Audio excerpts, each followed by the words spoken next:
good afternoon, good evening, good night, good morning, wherever you are in the wonderful world of Tottenham. This is Thfc Till I Die, doing our usual Saturday around the grounds. We know Spurs aren't playing today, but there are other teams playing that can affect our final league position, namely Aston Villa, so we'll be keeping an eye on that one. Dermot will be along in a minute, but joining me at the moment is from the big city of London. We have Mr. Brad Matthews. How are you, Brad? I'm good, thank you. It's a really a lovely day in London town today, I have to say. It's 18 degrees. I've got all the windows open, lovely breeze. So, yes, I'm looking forward to the summer. Slightly different here, I'm afraid. We have a storm coming in off the Atlantic, which is causing havoc. I think there's about 50,000 houses without electricity at the moment around the country. Oh, wow. We're not on the coast now, but I'm looking at a very, very strong wind. But so hopefully it doesn't affect the electricity situation, you know. So anyway, that is the story with it. As I said, there is a few games, important games in the Premiership today. One is already over, as you may well know. Manchester City. They're joint top with Liverpool now, but they could have gone top on their own if they scored 2 more goals. They beat Crystal Palace 4-2 after going 1-0 down. Then Kevin De Bruyne scored a couple of absolutely beauts and they're really good goals. They went to 4-1 up, and then Palace got a goal back to bring it to 4-2. So it wasn't all their own, didn't have it all their own way, but a comfortable win in the end. And so they move on now to play Luton next. So you've got to say, we're all Luton. They've got to play Spurs, Arsenal, whoever they're playing today, and Man City all in a row, you know. But anyway, so Brad, I'll put you on the line. Who is going to win the league? Who is going to win it? Well, I have to say that at the moment, Man City are starting to pick up steam, aren't they? You know, they won 4-1 at Villa. Of course, Tottenham won. 4-1 at home to Villa, which is always a good win. And obviously winning 4-2 at Palace today. Yes, they're looking ominous. And I don't believe that the top 3 actually play each other, do they, now, to the end of the season? Yeah, I think you could be right. I think we're the we're the team that we play all 3 of them, so we can have an influence on how the title goes. I mean, it's difficult. I mean, football's a funny game, but I think Man City had that experience. But I certainly wouldn't write off Liverpool or Arsenal. Definitely not. But if I had to put my money on it, I'd put it on Man City. Yeah, I think the fact that they're going for the 4th one in a row as well is a big incentive. Yeah. You know, and plus they have such a, they can leave out the likes of Phil Foden today.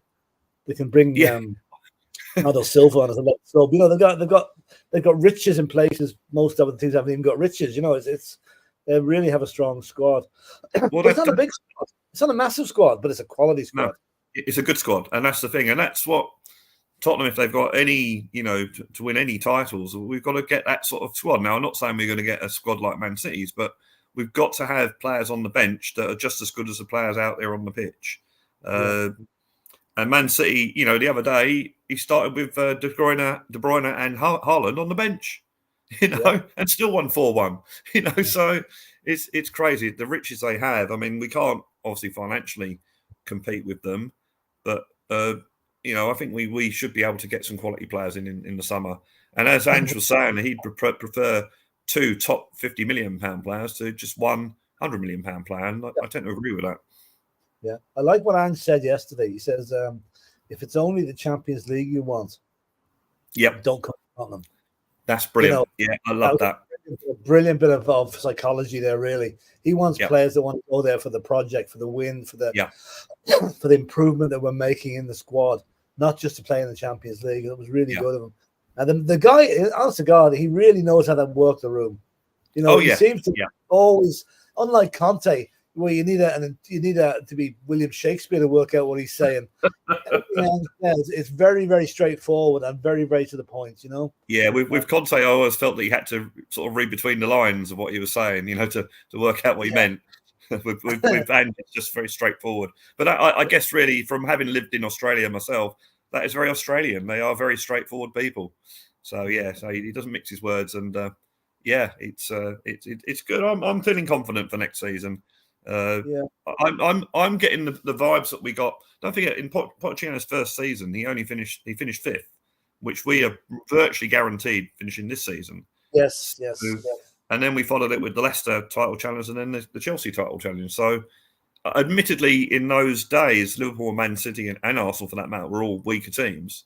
So we did have that advantage. But this season, it could be like a 4 or 5 teams going for it next season. Hopefully, wouldn't that be marvelous if they did? Yeah, really would.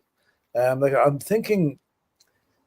It's always been my thing since the start of Poch's era here. That not Poch, Ange's era. God, than Poch. That this season will be the bedding in, getting to know the place, doing what he has to do. But this next season is what we're going to be pushing, and I think we're absolutely spot on. I think Spurs are going to be a force to be reckoned with next season because if you look at the young players we've got coming in, you've got that Lucas Bergvall coming in from Sweden. Oh God, yeah. Players like that, they're young, hungry. I mean, we've got such a young team. I mean, you think the Sonny is the oldest player in the team? Yeah, I know. It's really, really good. One of the things I just want to touch on before we get going on the games. What do you think about this trip out to Melbourne to play Newcastle after the last game? What do you reckon on that?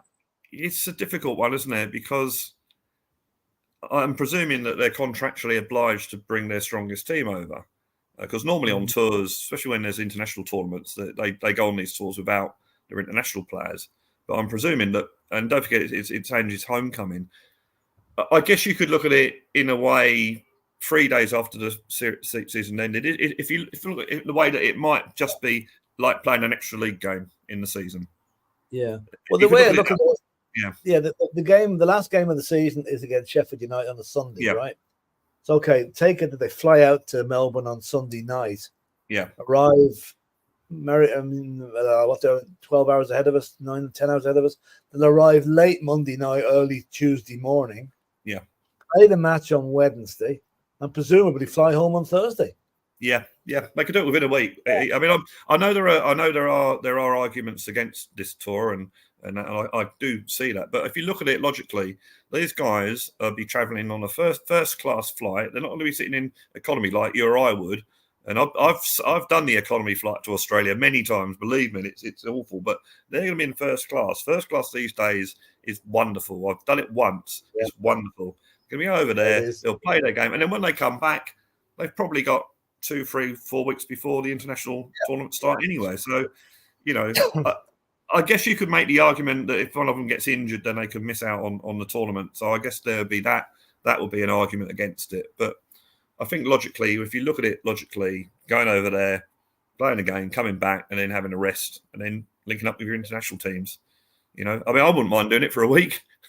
No, I don't think the game itself would be too strenuous. I think it'll be more or less it'll be a bit of a kickabout, But you're right about the first class. I mean, just as well Ryanair don't fly to Australia. Your bag weighs more than £10. Sorry, I have to pay for that. Yeah. Anyway, let's just have a quick look and see who's in the chat before we get going on the matches. Matthew is saying, hang on, I missed a couple. Sorry, I didn't think No, here we go. Matthew's first one in saying, big up, comrades. How are you, Matthew? And Wayne Bonner is in the house again. Hiya, Wayne. Says, good afternoon, gentlemen. Hope you're both well, having a great day. Don't care about top 4 in Champions League. I want to see my beloved Spurs play good football. Yeah. We all do, and you think that one would lead on to the other. That's what we'd hope for, Exactly. Play winning, attractive football. That's the idea. Yeah. And I think that's Angie's idea. So I was watching. I don't know if you watched it on Wednesday night there. Or was it Thursday night? The Chelsea Man United game. I didn't know. It was one of the most amazing matches I think I've seen all season. I mean, neither team knows how to defend.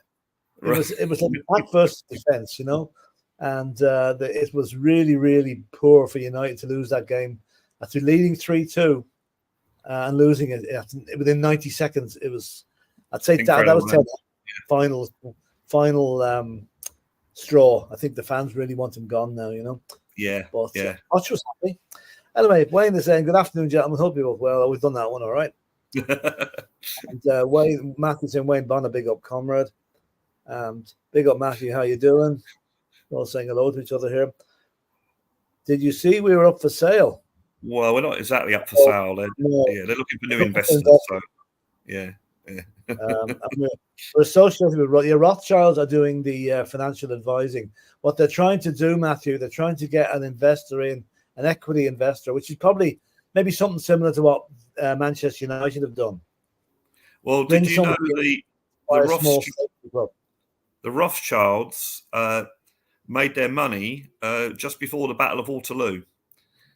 What happened was there was a battle at Quatre Bras, I don't know if I said that correctly, which the British won, and the Rothschilds got that information back to London quicker than anyone and was able to make money. I don't know how they made money out of it, but they made money out of it, and that's where they started making their money. So that's the start of the Rothschilds.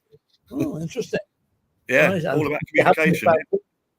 Yeah. So when you see Spurs using a serious firm like that, there must be something in the offering. Yeah. They're not going to pay those boys the big fees for a fishing expedition. There must be something in there. Yeah, exactly. So it'll only be a minority stake, but it'll give us more money to improve everything around the squad, hopefully. I was watching Sean Butler the other day, and he made the point that Daniel Levy is quite risk obsessive. He doesn't like taking risks. So he's willing to renege on an 80 million deal and go offer 60 million and walk away. Whereas they get the new investor in that might be a little bit more taking risks. So rather than putting that 60 million, you pay the 80 million and get the player. So that's one way it could possibly work. I'm not saying it will, but that's one way it hopefully will work. Yeah. Yes, indeed. Yeah, interesting. Yeah. But I think we don't want to. I see Joe Lewis was sentenced to got a suspended prison sentence the other day there, but he's more or less gone off the scene anyway with us, so it's not really. I think so. Yeah, I don't think he's much. But you wonder if the timing coincidental. Is Joe Lewis about to sell his stake or part of his stake, and that's where Rothschilds come in? Well, yeah, maybe. I don't know. It's all speculation, I guess. But I don't think he takes an active interest in. Well, he never has really. But I think he's out of the. I don't think he's anything to do with the club anymore. I think that's when he reorganised all his finances and that. I mean, the guy was in his 80s, so although I have to admit, if it's me or you being done for insider trading, we'd end up in jail. So, absolutely, no two questions about it, And did he get fined 3 million? Did he or something? Yeah. He got that's pocket money. So he's been fined 3 million. The club reckons that by saving all the concessions, it'll cost 3 million, and Daniel Levy's bonus is 3 million. Well, I made the suggestion that Daniel Levy should give up his bonus and back to the club to pay for those senior concessions. Yeah, exactly. Yeah. And the thing is, he doesn't need that money. That just goes into an asset. That's what happens. He'll just buy other assets with that, preventing other people buying assets. So yeah, he doesn't. He paid 3 million a year anyway, so I mean it's just enough to it should be enough to live on. I don't think he needs a 3 million bonus. You can always visit the food banks in Tottenham, if you're short. Hang on, Brentford. I'm just watching the Aston Villa Brentford game has just started here, which is a distinct bearing on our position. I'd love Brentford to get a result today, because if Villa lose today, they're 2 points ahead of us. We've 2 games in hand on them. Yeah. Just to remind everybody, there was a big game in the Championship this morning, local East Anglian derby. Ipswich were hoping to press home their possibilities of being promoted, but Norwich had other ideas, and Norwich beat them 1-0. So that's left Leeds and Leicester in a very good position now. Both Leicester, I think Leicester at home to near the bottom Birmingham, and Leeds are at Coventry. And either one of them can go above Ipswich with a win today. So I think if Leeds win and Leicester win, Leeds will be top. But they can both leapfrog Ipswich today. Although it's a 2 out of 3 battle there between those 3 teams. They're going to get the playoff anyway. I see our fullback Sergei Reguilon is paying for Brentford today. Oh, right. Starting for them. A lovely sunny day in Birmingham, actually. Really, I see what you mean about England, the weather in the UK. It's beautiful. And on Sky Sports, it's Mr. Merson doing the Aston Villa Brentford game. Oh, lovely. So yeah, no bias there in his reporting, I guess. But not a bit. No, never. And I would say we'll just keep an eye on the scores as they come in on the other games. There's a few decent games in the Premiership today as well. Like we've got Palace have already beaten or lost 4-2 to City.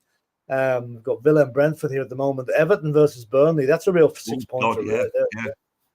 Yeah. Fulham versus Newcastle, whichever Fulham turns up. I mean, the team that turned up against us versus the team that turned up against who was it against? Forest. It's completely different. Luton and Bournemouth, tasty one there. Wolves and West Ham. I think Wolves or West Ham probably have one eye on the Europa League game coming up during the week. And then at 5:30, our old mates down on the south coast, Brighton, please do a number on Arsenal for us.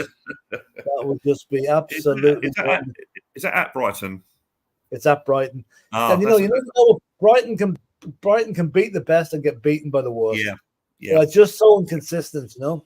So, but it'd be great now to get a result today, and to knock the smile off the Arsenal fans, because it was about this time last year that Arsenal self-imploded. They're not doing it this year yet, anyway. No, I think they'll be closer this season. I think with the title race, I guess the lowest they can finish is third, but I think they'll be closer points wise. Yeah. As I said, it's good to have a top three race. It's good to have a race because other seasons the league's nearly finished by now. You know who's going to win it, and it's good. And the top and bottom. I mean, the bottom of the table is fascinating. Really, it could be any one of 3 from 5 going down. Yeah, I mean, I think Sheffield United, they put up a great fight against Liverpool and almost got a point. Then you've got Burnley, you've got Luton, you've got Forest and Everton. You know, looking at the table now, Sheffield United, well, they look dead and buried, to be honest. They're 10 points behind safety, so you'd probably think they were down. But you've got 5 points between Burnley in 19th and Forest in 17th. Yeah. And you've got another couple of points to Everton, then another couple of points to Brentford, and then another point to Palace. So probably from Palace downwards, I think that they're the teams that have got to be careful. Yeah, I think Palace will be okay. Bournemouth should be okay. Yeah. Bournemouth and Fulham, they're about 10 points clear of the relegation zone. So you'd imagine that they'd be quite safe. There is looking at our position as well. I mean that Man United defeat on Thursday. Now, far be it for me to ever want Chelsea to win a match. But I had to bite my lip because that's left United effectively 10 points off 5th place, 9 points, and we'd be doing incredibly badly to lose that. There's an interesting score in League One. It's Portsmouth 1, Shrewsbury 0. Portsmouth currently leading the table by 8 points. So that win there, I think they probably will be. I'm trying to work out how many games they play in League One. 46, isn't it? 46. So this is their 43rd game. So they would, with 3 games left, which is 9 points, they would actually be 11 points clear of Derby are playing as well today. So they're not quite there yet, but they're getting pretty close to winning the title there. Yeah, Brentford just came very close to scoring there. A free kick from Mbueno just grazed the post. So Brentford have made the better starts, and Villa haven't really got going yet after 6 minutes. So I mean, to be honest, Philip, I know we've had some poor games this season, but I think Tottenham are a far better team than Aston Villa. I really do. Oh, absolutely, absolutely. Yeah. You know, like I think when you look at it, if we win tomorrow, right, we've 61 points, which is one more than we had for the whole of last season, and we still have 8 matches left. It's crazy. So it just shows you the improvement there's been under Ange. I mean, it's been quite staggering, really. I mean, I would have thought Spurs to finish top 6 would have been probably the most. Now we're hoping to go 4th. Well, it's incredible. It's. I mean, you know, I always say that my prediction was mid-table, and I think I said at the time that if we got European football next season, it'd be an absolutely amazing effort by Ange to turn it around from what it was. I know there are some people in the YouTube universe that say, why are we getting excited about it? And I do see their point, but I just think if you look at it overall, to get European football next season, I think Ange's done a good job. I think he's done a very good job. So, and hopefully better next season. And I want to be challenging for titles. Absolutely. I think next season we do. Like just looking at all the money that Chelsea spent during the summer, when everyone said, "Oh yeah, they're going to be challenging." They Yeah. are in 10th position, 14 points behind us.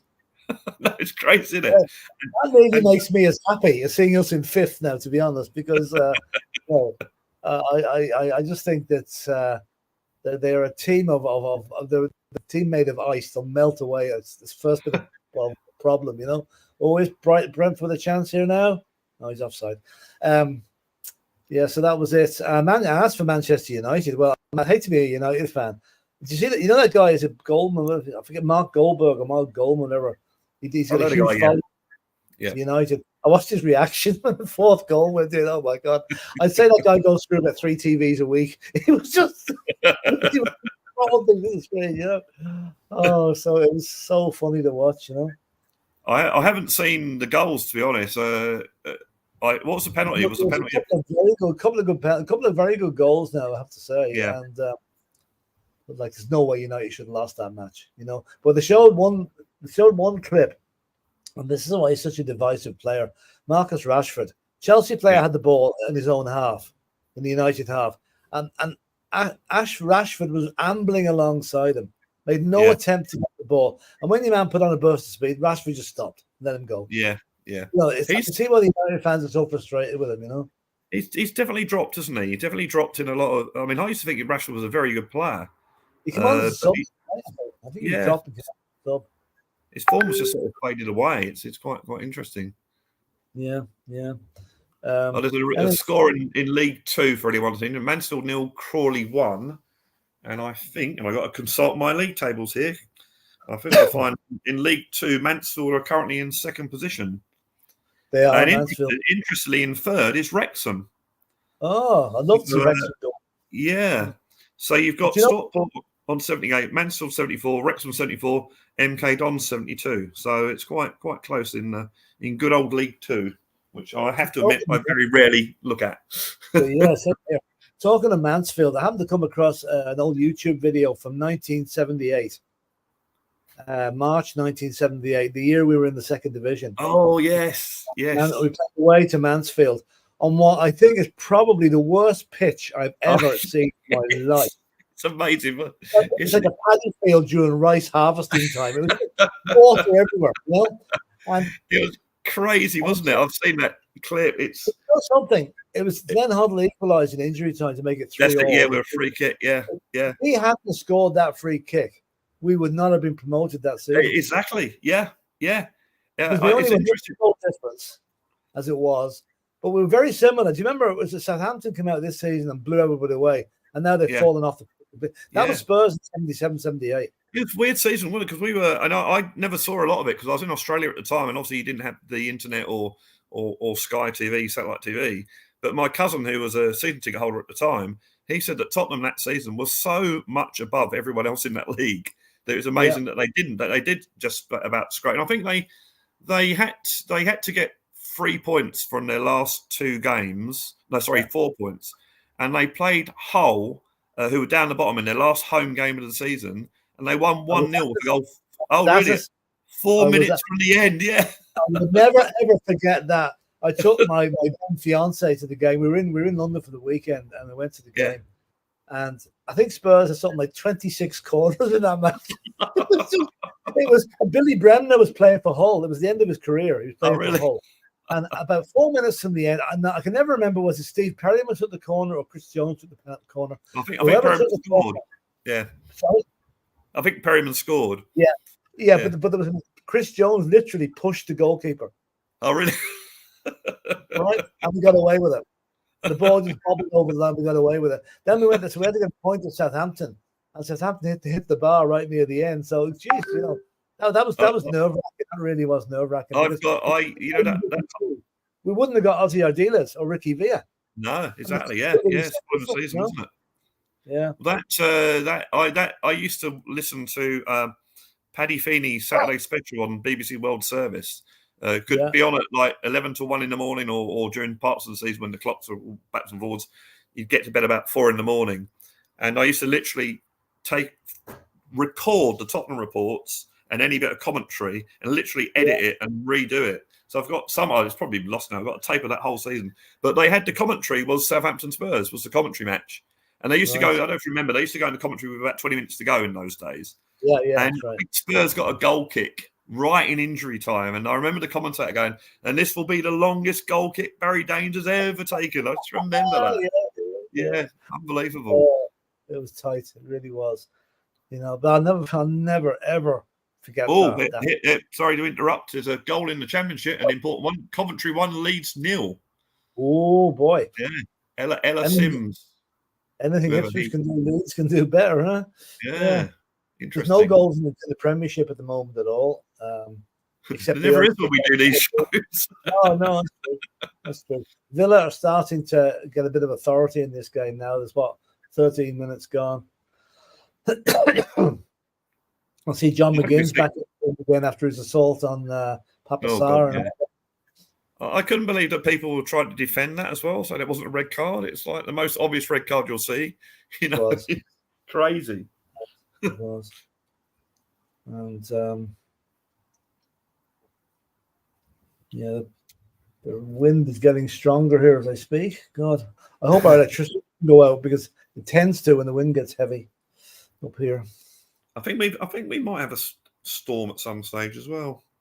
Are you going to the match tomorrow, Brad? Yes, I am. Yeah. Yes, I'm.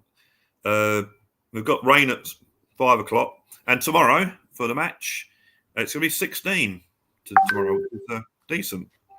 No, it's not too bad. I might not need my heavy coat tomorrow. Yeah. I see that the reason that they switched that game because of the rail strike, and the rail strike's been called off now. Well, the funny thing is, a lot of the rail strikes don't go ahead. They do get called off. But to me personally, I prefer it being on Sunday than the Monday because Monday I do work from home on Mondays, but I would have to leave quite early, and then after having a few beers, well, probably a lot of beers at the game. Tuesday is the one day of the week that we actually have to go into the office, so it's compulsory. So I'm actually quite happy it's on the Sunday. So, I'm actually over twice now in the next few weeks. I'm going over to. I got a present of a stadium tour. Myself and the wife did for Aussie Dealers is doing it. Oh wow! 22nd of April, and then I'm going over again for the Burnley game. So. Oh right. Which is that's a good game to go to. That's our last home game, so you'll have all the walk around the pitch and all that sort of stuff. And who knows? That could be the game that could get us top 4. It could be. Yeah. I don't know what it could still be switched because I think they've done the games up to the week before now for TV. So but we're actually in Birmingham for the weekend anyway. So from Friday to Monday. So I'll just take a train down either Saturday or Sunday whenever the match is. So but Birmingham's it's not that far. Yeah, no, it's 9.5 of the train. So it'll be all right. And I'm looking forward to the stadium tour now. So. I haven't done it. My mate is a QPR fan. He's really into that. He loves doing the stadium tours. I did the QPR stadium tour with him years ago, but he keeps on me. He wants me to book tickets to that, so I keep meaning to do that because I've obviously never seen the new stadium. I've done the old Tottenham Stadium, but not this one. Yeah. What do I have to say? I will not be doing the Skywalk. I'll give it a miss. Give it a miss. Did you see the video the club put out there for Sonny's 400th appearance? I haven't. It's very good. It's very good. It lasts about 10 minutes on YouTube. Yeah, it's on YouTube. The what do you call it? A lot of the former players come back, like Kevin Wimmer and Jan Vertonghen, talking how good he was. Know this, Yeah. Harry Kane's on it and Dele Alli and ones like that, and it shows all the big moments in his career, like the first goal at the new stadium, the Puskas winning goal, his first ever goal against Karabakh, stuff like that, Oh wow, yeah. I remember that Burnley goal, the Puskas goal, winning goal. It was the best goal I've ever seen live at a stadium. Watching the live game, and it was one of those moments where when he took the ball, he's going, he's keep going. And when he got to that stage where you think he's got to score, he can't possibly miss this because this is going to be one of the greatest goals I'll ever seen. And he scored the goal. And my mate Steve after the game said, what do you think? Oh, so I said to him, what do you think Son's goal? He goes, yeah, I thought he could have took it a little bit better. Yeah. Oh, no, it was But no, I think I've excellent. got that on YouTube to watch. It's well, I'm in tonight, so that'd be one of my things I'll watch on the, because like most people, I get YouTube on my telly, so you get it. Yeah, same here. Mm. Yeah, I'm actually off to I have to leave the house at 2:00 in the morning. I'm off to Brussels in the morning. All right. For these World War One battlefield tours. Oh, okay. I'd love to do that sort of thing. I'd love to do the Battle of Waterloo tour. Yeah. Love to do that, because I when I was about 19, 20, 21 maybe, I did a lot of history study, and I was really into sort of battles and that, and certainly the Napoleonic Wars and Waterloo. Read so many books on Waterloo that it's one place I'd actually like to go to, just to sort of see. Although I think what they've done is they've actually raised the mound there, so it's not quite exactly how it used to be. Yeah, but the farmhouse, the farmhouse is still there. Hougoumont is still there, which was one of the key parts of the battle. Nice. Well, this trip is by a journalist, an Irish journalist who specialises in World War One. He's written a lot of books about it, and it's going to the Battle of the Somme, the day of the Battle of the Somme. They're doing the last post at the Menin Gate, things like that, so Passchendaele, all that type of thing. So you know, because the other one I've been to Gettysburg. Oh wow, that'd be great! Yeah. I did Fort Sumter as well, where the war started. So I'm not a violent person, but I like reading about wars. I'm the same. I'm exactly the same. My dad used to be as well. He used to get all the books in and that. And because I think the Somme, wasn't there 60,000 people killed on the first day or something? 19,000 first hour. You know, crazy. Yeah. But I was going through. I was going through Facebook yesterday, and they published a picture, and it was the English and German soldiers at Christmas chatting to each other. It's crazy when you think of it. Absolutely, that was the first summer of the war, the first winter of the war, when things haven't really got too serious. But apparently, the generals on both sides got really annoyed about that, and reprimanded just for allowing them to do it. Yeah. You cannot fraternize with the enemy. You kill them. You don't fraternize with them. It just shows you the humanity, and it just sort of how stupid that some of this fighting is. It's just crazy. I mean, anyone that knows about anything about how World War One happened, it's absolutely mad how it all came about. Everyone had all these agreements to help anyone else who got into trouble, and it just escalated. But that there's one of the greatest coincidence. I've heard that the greatest coincidence that ever happened anywhere, as far as I'm concerned, was this. Since the Victoria Cross was started 160 years ago, whenever, right? There's only ever been 3 of them awarded twice to the same person. Really? 2 Victoria Crosses, twice. 2 of them were in the First World War. They were both medical doctors, one from Liverpool and one from, I don't know where he's from. Anyway, it turns out that one of those doctors treated the other one during the war. One of them died, one of them survived. The 2 VC winners both ended up in the same field hospital, one treating the other. Imagine that, the odds of that ever happening. It's crazy, isn't it? It's just crazy. Yeah. My granddad was in the trenches for a short while. Oh, was he? Yeah, he survived. And they used to give him half a cup of rum before they went over. Oh, that's right. And he just said all you did, the only thing you could do is just basically scream, just go out, just go. No other thing you could possibly do. Half a cup of rum. It's like, amazing, just amazing. Well, that was terrible. I mean, that was the last war of that type. Thank God. Yeah. Literally walking across the field to get shot. Yeah. Terrible. Anyway, talking about shooting, there's still no goal for the Premiership after 22 minutes. This is crazy. In fact, there's only one goal in League One, and that's Portsmouth 1, Shrewsbury 0. Oh, right. Okay. Yeah. No, there's nothing happening at all in the Premiership. There's 3 goals in League Two. So it's not a lot happening. Brentford have a chance now. Oh, no, nearly. Brentford still looking the more dangerous team here. Well, I guess a point even helps Tottenham, doesn't it, really?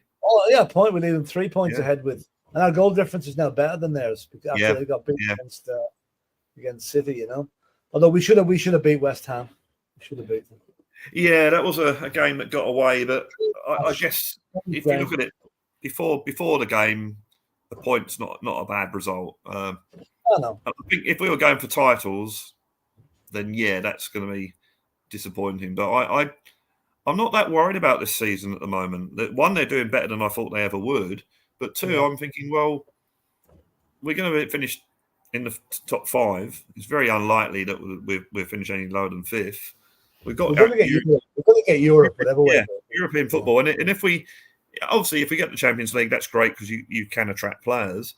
But as you say, we've got a young team, so even if we don't get Champions League, you still be able to attract decent players on the premise that we're going to get better and play in the Champions League the following season or win trophies. You know, and I'm the only thing that disappointed me this season was our exit in the cups.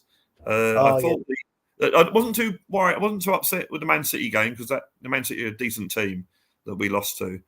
And in fact, if we'd have beaten Man City, if we'd have won all our games to get to the semi-final, I worked it out. We'd have played Burnley at home, Man City at home, Luton away, and then I think in the quarter-final it would have been who did Man City play in the quarter-final? Oh, Liverpool. Oh no, not Liverpool. It was another Premier League team, and then we would have played Chelsea in the semi-final. It just shows you, though, we've played 3 cup games this season, all against Premiership opposition. Exactly. And that's why I always say at the start of the season that we can win a cup, because if you get the luck of the draw, you know, you play your weaker teams, you can get through. And let's face it, Arsenal were crap and won for 3 FA Cups, didn't they? So, exactly. It's possible. But just talking about cups and this 5th position for the Champions League next season, whether it goes to an English club, an Italian club, or a German club, if we get it right, say we finish 5th, right? Does that mean we don't go straight into the group stage? Do we have to qualify?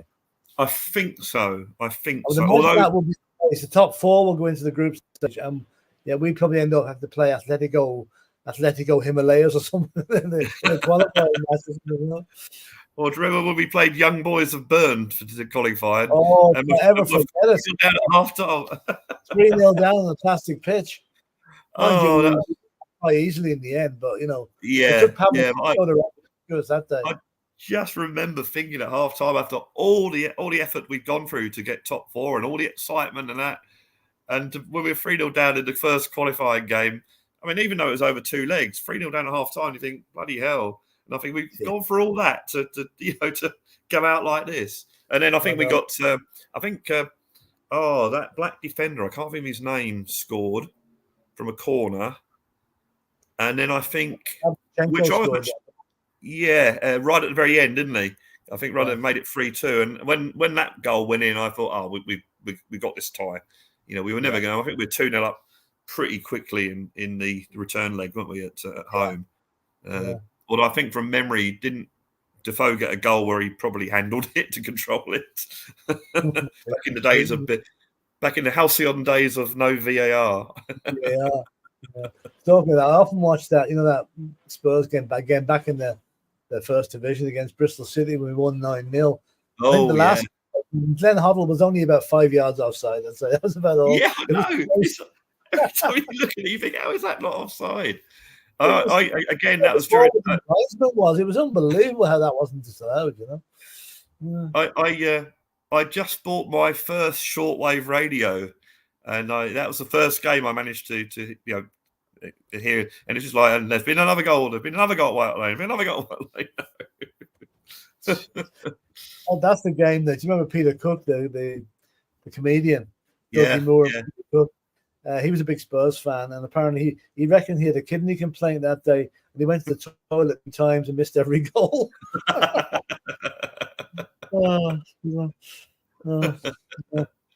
Actually, when you think about it, Spurs have had some really big celebrity fans over the years, like Trigger from Only Fools and Horses. Yeah. Spurs fan. Peter Cook, Kenneth Branagh is a big Spurs fan. Bruce Forsyth, I think, as well. Yes. Oh, there's a goal in the Championship. Stoke 0, West Brom 1.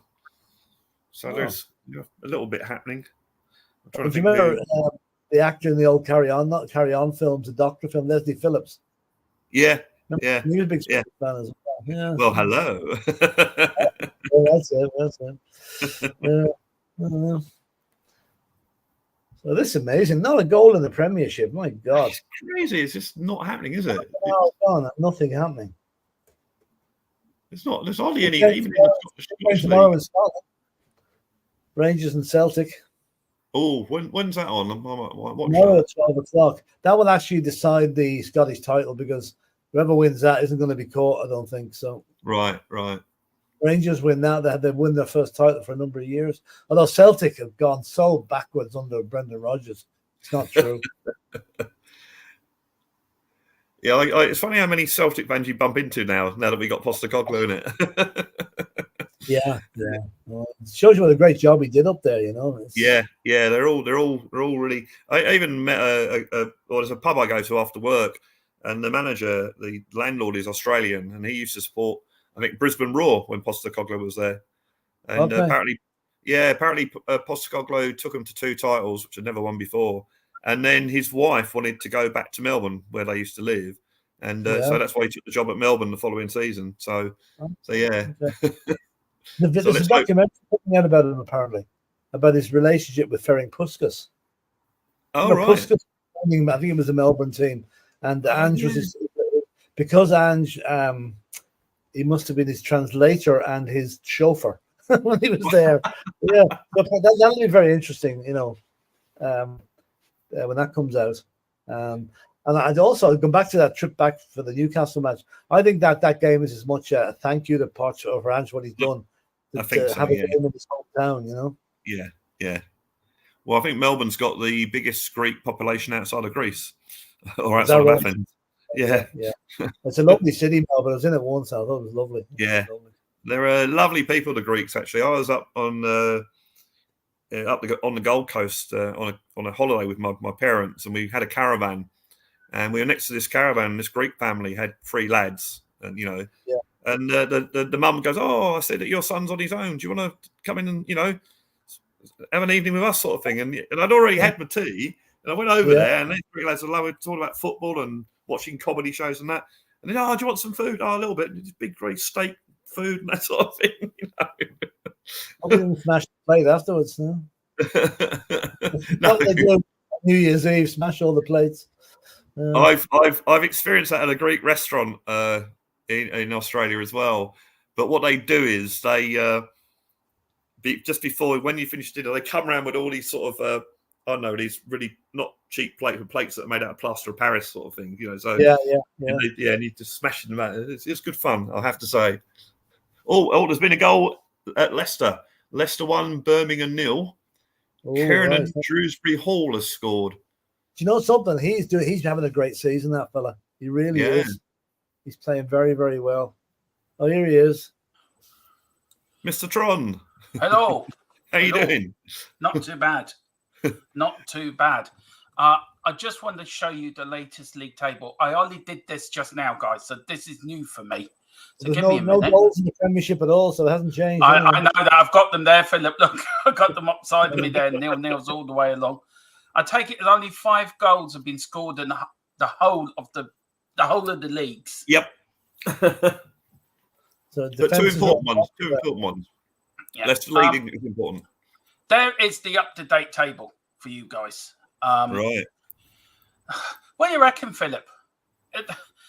Are you still back in Man City? Dermot, I will never change from that. You know well I'm not going to change.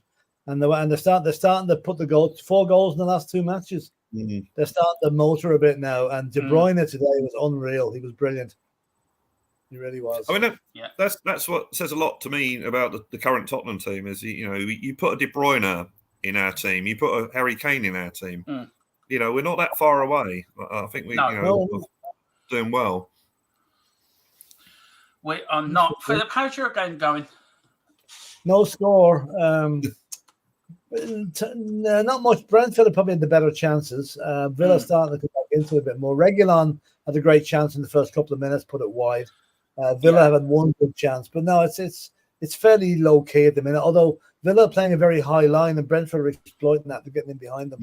Yeah, I think Ivan Toney's on the bench, isn't he, as well? Yes, yeah. I wonder did you have a bet on that? Yeah. Did you do the super chats and the member chats and that, Philip? We've done the member chat, yeah. You didn't do the super chat from Wayne. There's been a goal at Wolves, by the way. I didn't see that, Dermot. It didn't come up on my screen. Yeah, Wolves 1, West Ham 0. Oh, Wolves 1, West Ham. I'd give you an up-to-date score there. Philip, do you want to read out the super chat? Big up, Wayne, for the €2 super chat. Thank you very much indeed. Wayne, thank you. A couple of months ago, who scored against Young Boys? That's the guy. The song. Yes. That's strange. That did not come up on my screen, Dermot, for some reason. Anyway. Ellie says, big up to Ellie, says Sheffield Wednesday plays just put it on the plate and completely messed up. Oh my God, worst miss I've seen since Werner's 19 missed. LOL. I take it she's not a Werner fan. Not really? I wouldn't have thought that. I think Werner's done very well.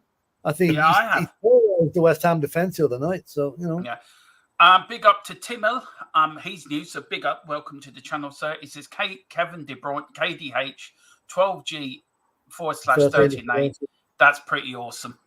Yeah, he scored 2 crackers today now. Really good goals. Yeah.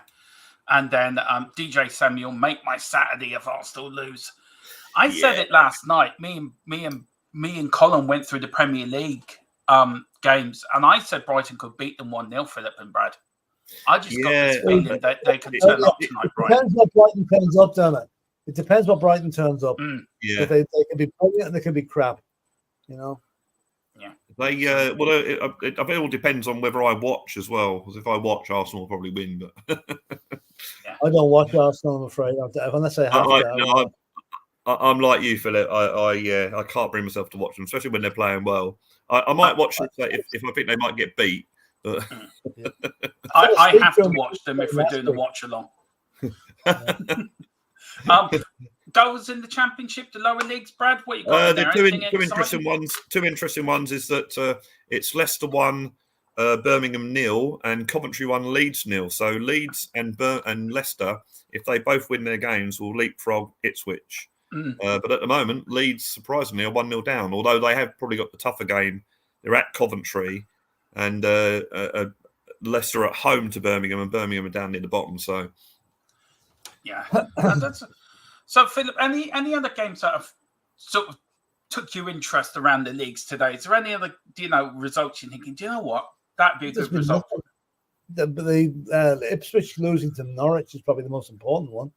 But then Leeds are losing now to Coventry. So it's the title race in the Championship is really, really interesting, and I think Leicester can take advantage of it now today. Yeah, does that finish the last week before the Premier League, the Championship, doesn't it? Yeah, I think so. Yeah, it probably does. I think there's an around the grounds there, Philip, for the last day of the Championship, and all the League 1 to League 2, all the different permutations. Are they all Sunday games, though? Are they all Sunday games? I think they are. Yeah. Otherwise, they're going to clash with the Premiership, So yeah, possibly. Yeah, that'll be interesting. I mean, it's going to be okay. It's going to be 2 from 3, Leicester, Leeds, or Ipswich to go automatically up. And then you've got Southampton coming on looking for the playoffs. So yeah. Just seeing what day is that? Is that Sunday, the 28th April? No, it's May. I think it May the 6th. That's the weekend. That's the weekend I'm at the Burnley match, the 11th, 10th or 11th of May. Yeah. Oh, okay. Got Premier League. Are you saying it might be on the? I don't know. They normally have all the games together, don't they? On the last day of the same kickoff. Leighton Orient go 1-0 up against Cheltenham. Grimsby are 1-0 up against Newport. Spartans FC are 1-0 up against Elgin City. And Northampton Town are 1-0 up against Carlisle. So a few goals now starting to come in. Very poor in the Championship. Millwall are losing to Huddersfield. I don't know if that's actually in the stands or on the pitch. Well, they're losing. They're drawing anyway. There must be a bit of a standoff. Yeah, it's 37 arrests to 25 at the moment. Is it? Is that what it is? They're doing very well there. And Swindon have taken the lead against Borough. Williams Kokolo. What a name. Kokolo. Brilliant. On the last Coco. the last day of the championship season, I think the standout game is all games kick off at 12:30. What date is that? The Sunday? Yeah, Leeds versus Southampton on a Saturday the 4th of May. So it is on a Saturday rather than a Sunday. Oh, that's 2 weeks before the Premiership then. Hold on, maybe I'm looking at the wrong week again. Let's have a look. Sunday the. Maybe somebody let us know in the chat. Yeah, because on Sunday the 12th of May, it's got a championship to be confirmed, so that'll probably be one of the playoffs, wouldn't it? Interesting. Yeah. There's 91 days between the end of the Premier League and the start of the new Premier League season this time around. Well, what, 3 months effectively, isn't it, I guess? Yeah. But don't forget, you've got the European Championships. Oh, yeah. Looking forward to between that as well. So by the time they end, the pre-season will start kicking off. Because all they get, isn't it? It's just June off. The end of May and June off. That's it. Yeah, but to be fair, that's all we get off, isn't it? We only get 4 weeks holiday a year. So yeah. I'm not too feel sorry for football players that only don't get a lot of time off for doing a game. To be fair, I'm only getting 2 weeks holiday this year, and I'm damn well looking forward to it. Well, Villa scored, by the way, lads. Who scored for Villa, Philip? I think it's Watkins. It's a fucking scruffy goal now. The ball hit the post, and he forced it in on the rebound. Watkins. Let's have a look at it now. They're a bit undeserved now, but anyway, they're ahead. Cross came in. Yeah, goalie made a good save. It hit the post and may have gone over the line, but Watkins forced it in. So 1-0 to Villa. Yeah, big up to Everton. Big up to Wayne Bonner. 14 months, Philip. That I know you read it out, but that's great service, isn't it? It really is. Yeah. What service? Very good one. We'll be 2 games in hand, won't it? We promise, me and Philip will promise we will get out more members only stuff for you members. I know we don't do a lot for you members, but we will do. So we will promise we will do that for you. But big up, 14 months is wow. Big up to you, Wayne. Exactly. We have 2 games in hand on Villa. They'll be 5 points ahead of us. Half time, Philip. I want to talk about a little game that's happening in Glasgow tomorrow. It really is a little game, isn't it, in Glasgow? Not really a lot of people know about it. Is that the one? That's the one, yeah, it's the one, yeah. Yeah, that's the one, yeah. Yeah. Yeah, we talked about it briefly earlier. It's a title decider tomorrow, really. Who wins? Yeah, well, the game is live here on Thfc till I die. We are doing the watch along to it. Me and Bobby will be doing the watch along for the Glasgow derby. And that really will be because I'm Celtic and Bobby's Rangers, so it really will be not the usual banter watch along. This one goes deeper than banter, believe me. I might give it a view. I think if it's 12 o'clock kickoff, I normally on the video call to my mum in Australia at about 11. So, but although to be fair, I'll probably do what I'm doing now. I'll be chatting to my mum like this, and I'll be having the TV on in the background. It was Ollie Watkins who scored 39. It's taken them a long time to put one past Brentford. Have they been playing that well, Brentford, Philip? Brentford had the better chances. Brentford had a couple of great chances. And Villa, been grinding their way back into the match, but it's not a great game by any means. It's like Brentford really haven't a lot to play for. Villa have, but you wouldn't think it from the first 20 minutes. One of my favourite football names, Hamilton Academicals, have just taken the lead. Yeah, I still think the best ever heading on a newspaper article after a match came from Scotland when Caledonian beat Super Cali go ballistic. Celtic were atrocious. I mean, you can't make it up. Oh, brilliant. That's brilliant. Other than that one, I think Glenn Hoddle had a go at when he was managing Chelsea and they played West Ham, and I think Julian Dix got sent off or whatever for West Ham. And Glenn Hoddle had a go at him in the aftermatch press conference. And I think the headline on the paper the next day was Hoddle stamps on Dix.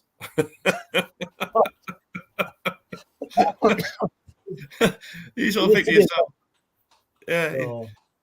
It used to be a great banner at White Hart Lane during Hoddle's era was it's a doddle for Hoddle, the rooster booster.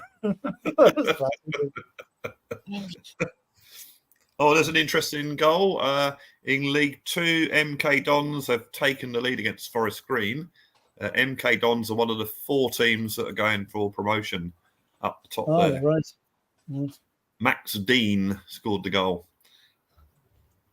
Right. I used to work with a guy who was a Wimbledon supporter, and when they became MK Dons, he stopped following them. He actually followed the Wimbledon AFC when they could actually rename themselves, didn't they? They sort of reborn themselves. He actually followed them, and he was like a season ticket holder as well. Ellie here just to go, love so Greeks and Greek Cypriots. We feed people. Our hospitality is to not and at my home for the North London Derby. I'm having many people around, lads. All welcome over the invitation. Ellie, I'd love to join. If I weren't going to the game, that's where I'd be. Ellie is going to the game. Oh right, okay. I'm still waiting to see if Ellie's got me a ticket. That's what I'm still waiting. I'm waiting to find out if she's got. I had a ticket and I couldn't go, so I had to give it away. And then I found out I could have gone in the end. So I'm waiting for Ellie's got to get me a ticket. Well, I'm currently working, as you know, but I can also withdraw money from my pension fund, although I do pay tax on it, and I'm actually literally having to use that to renew my season ticket. So Jesus, yeah, it's are they very expensive, Brad? My one is pretty close to £1,300. Boy, it's 1,200 and something. I mean, I'm budgeted for £1,300, so yeah, it's quite. I mean, if you look at the fact that they haven't increased the tickets over the last 5 seasons, I guess an increase you could possibly justify that. But what they've done with the concessions, especially when there's not many concessions in the ground anyway. So to argue that they can't afford to do it, I think it's a very, very poor argument. Right. I heard you talking about Danny Levy earlier about the 3 million. I disagree with you two. On the more of a business point of view. Now, I agree with you. There should be the concessions for the OAPs should be given back. Yeah, that bit I agree with. 100% behind you, one all the way. But where I slightly disagree with you, and it was actually brought up on TalkSport this week from the owner of Peterborough United, who was in with Jim White in the morning. Now, Levy hasn't taken a bonus within the last 5 years. He's foregone his bonuses over the last 5 years. Now, he's taken this one. It's bad timing for me with the season ticket prices going up. But season tickets haven't gone up in 5 years either. So, to be fair, I think Tottenham have done very well trying to keep it low for people that buy season ticket holders. But he is an employee of a club. He doesn't own the club. He's a majority shareholder, so he's an employee. If you do a job, Brad, right? Yep. And you got it within your contract, you meet certain targets, you will get a bonus. Are you telling me you're going to forego that bonus? I think take it. I have no problem. I don't think he's in his right to take it. It's what he does is down to him. But he is in his right to take his bonus because he's met his targets. I know what you're saying. It's obviously going to be in his contract that he meets certain targets, and I think the point was made that many other big companies and corporations would pay bigger bonuses. But I just think it just doesn't sit right with me that it's happened when they've taken concessions away from let's be honest, elderly supporters that have been supporting the club for years and years and years. Yeah, that they've actually done it. I mean, they could have maybe just done it next season. Whatever.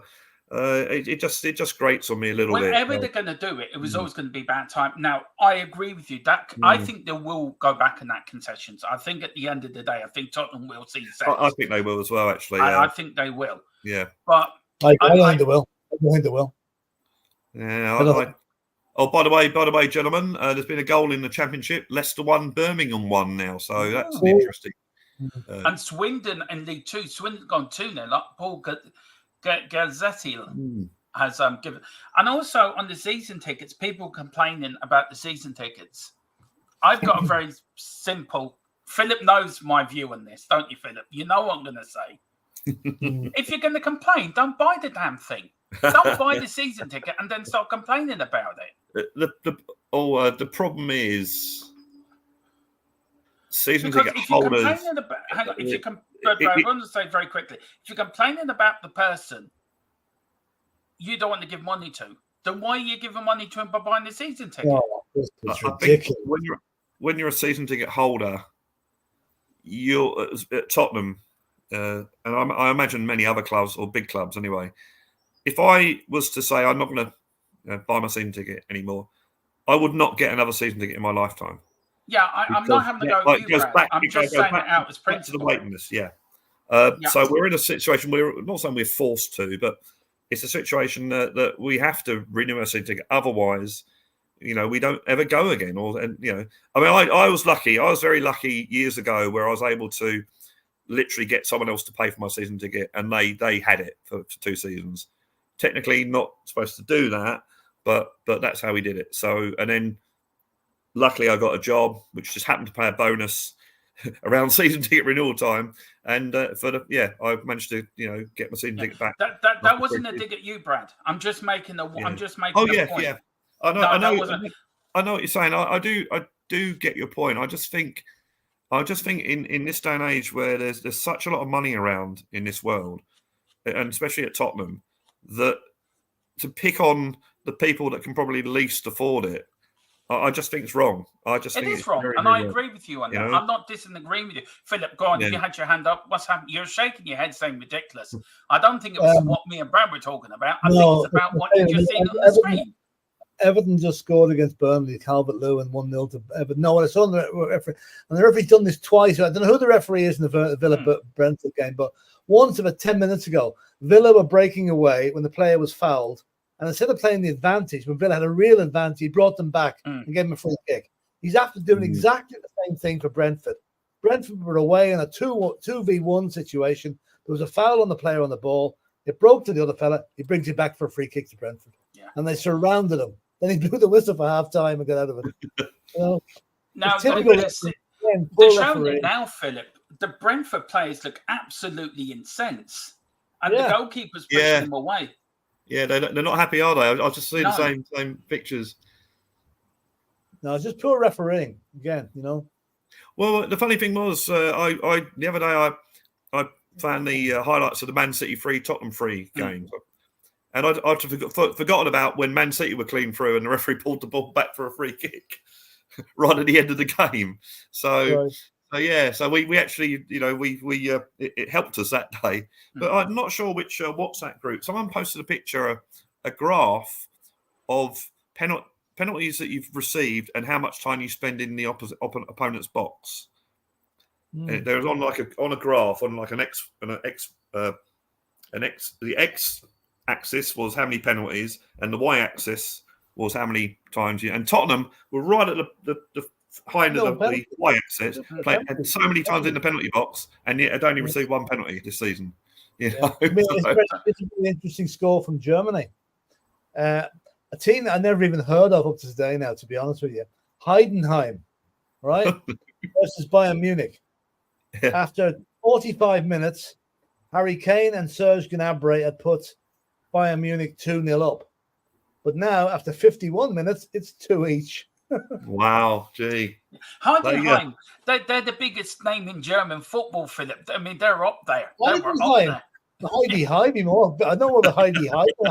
Now, can I just put Luton 0-0 with Bournemouth? A lot of half times coming in. Philip, that 1-0 for Everton. How massive has that goal come to Everton now? How big would that goal be? That's actually put Everton now up to 29 points, which is effectively 6 points off the drop zone. So that is great. If they keep that going, that's very good. But what's happened here is that 1-0 for down to Villa has put Brentford back on 28 points, only 5 points above the drop zone. So, I can see Ivan Toney coming on the second half. So Everton have actually moved up a position and Brentford have dropped one. Where does that leave now, Everton? Is 40 points still the safety, do you think, Philip, or is it a bit less this year, do you think, or more? Where's the safety mark, do you think? I'd say the safety mark this season will be around, well, let's see now. Luton have 23 points with six games to go. So that's a maximum of 41 points they can get, right? So I think 38, 37 points will be enough this season to stay up. Yeah, I think so. I'm just looking at the German Bundesliga. I thought UEFA came to an agreement years ago that all the major European leagues had to have 20 teams in it. Yet the Bundesliga's got 18. Yeah, it wasn't all. Germany was given an exemption, I think, back in the day. Yeah, because their leagues are actually slightly smaller, I think, than all the rest of the European leagues put together. Right. They threatened to invade UEFA in that way. Well, they've got 34 games, and with 6 games to go at the moment, anyway. Because I think these league tables take into... Just very quickly, Brad. Just quickly, I just want to quickly go through the halftime results if I can. Just very quickly. Sorry, I'll get back to that. We've got Villa 1, Brentford 0. Palace 2, Man City 4. That's a full time. Everton 1, Burnley 0. Big result for Everton so far.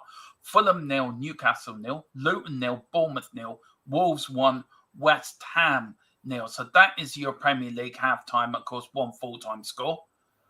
Brad, do you want to take the championship if it comes up there? Yeah, because there's some interesting games, or 2 interesting games, or 3 if you include QPR, because my mate follows them.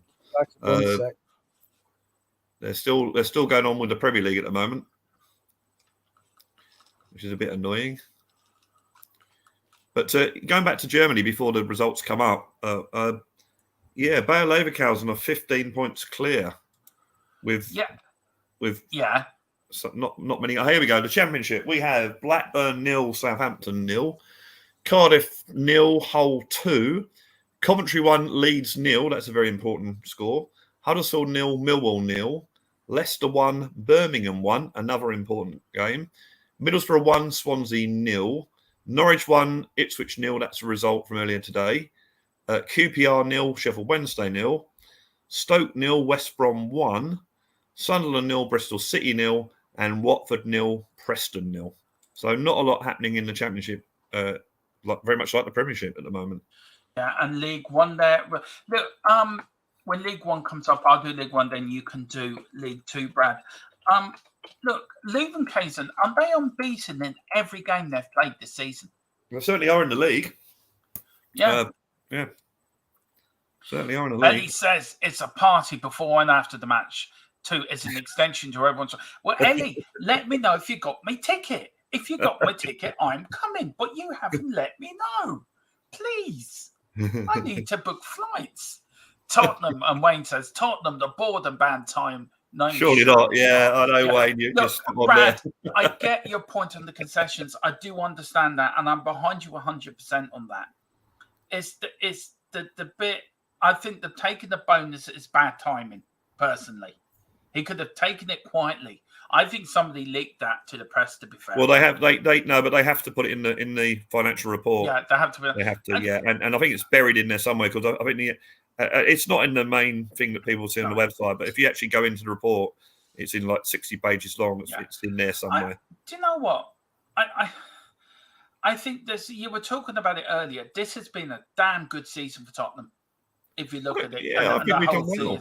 Yeah, I think we've done very well. Another point I will make on the Daniel Levy bonus is that any reporter worth their salt is going to be reporting on the Tottenham end of season or end of year results is going to be looking for the Daniel Levy bonus. Yeah, they're going to be looking for that because that is newsworthy. So they're going to be doing that. But and it shows did backhand because they've made a loss. So it shows to have backed him in the summer on what he wanted and plays he wants. So that's a good sign, though, isn't it?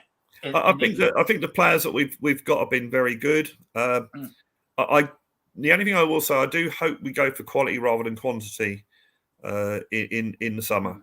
We're starting to build up a squad now of decent players, not well-beaten players by any stretch of the imagination, but they're decent. They're decent enough players, and I just think we got to go for that little bit of quality.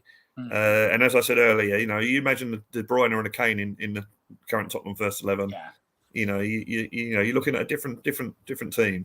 You are. Or different, certainly a stronger team, certainly a better team. Just here's League One. We've got Blackpool 1, Cambridge United 0, Bristol Rovers 0, Bolton 0, Burton 0, Oxford United 1, Charlton 2, Barnsley 1, Exeter 1, Stevenage 0, Leyton Orient 2, Cheltenham 0, Northampton 1, Carlisle 0, Portsmouth 2, Shrewsbury 1, and then Reading and Lincoln and Wigan and Port Vale are all 0-0. Philip, do you want to do League 2 when it pops up there, just to go through the halftime goals? Hang on, that sounds like James Alexander Gordon used to do them years ago on BBC. Yeah, I'll get it off my phone, down. I can read them. I can read it better. Hold on. Yeah. Yeah, League 2 we're talking about, yeah? Yeah, it's quite top. And the second to fourth is quite tight. They're all on the same amount of points virtually. Although Stockport look like they're 6 points clear, so you think they're probably gonna win that. The scores at the minute are Accrington 0, Crewe 0, AFC Wimbledon 0, Salford 0, Barrow 0, Swindon 2, Bradford City 1, Gillingham 0, Colchester 0, Wrexham 0, Forest Green Rovers 0, MK Dons 1, Grimsby 1, Newport 0, Mansfield 0, Crawley 2. That's a bit of a shock. Morecambe 0, Doncaster 2. Colin will be happy about that. Notts County 1, Harrogate 0, Sutton 1, Stockport County 3, and Tranmere 1, Walsall 1. So, Phil, I just want to go very quickly, Philip, if we can, guys, through the top 7 of the Premier League. Just let me take the Premier League tables down so it doesn't look a little bit odd. But there we go. There is the Premier League table, guys. Wow. Philip. Wow. Oh, Ellie. Wow. What? Wow. Jeez, Ellie, what are you doing? My God. I don't know what to say, Ellie. I'm not usually caught for words, but I've been caught for words. Wow. Jeez, hang on. I just clean my glasses and make sure I'm not seeing the wrong. I need to change my glasses. Hang on. Yeah, I do as well, Philip. Philip's just fell off the bed, everyone, by the way. That's just his AI looking well. Brad's just run out the room going, oh my God. And that's his. Right, we're going to read this out. Ellie, big up. Honestly, 50. I don't, Philip, will you read it out? I don't know what to say. I'm dumbstruck. Hang on, I want to get me. I'm not often stuck for words, but by God, I am now. Okay, Brad, could you read it out? Get the video, please, lads. Here's my entry fee. As that was the best laugh of it.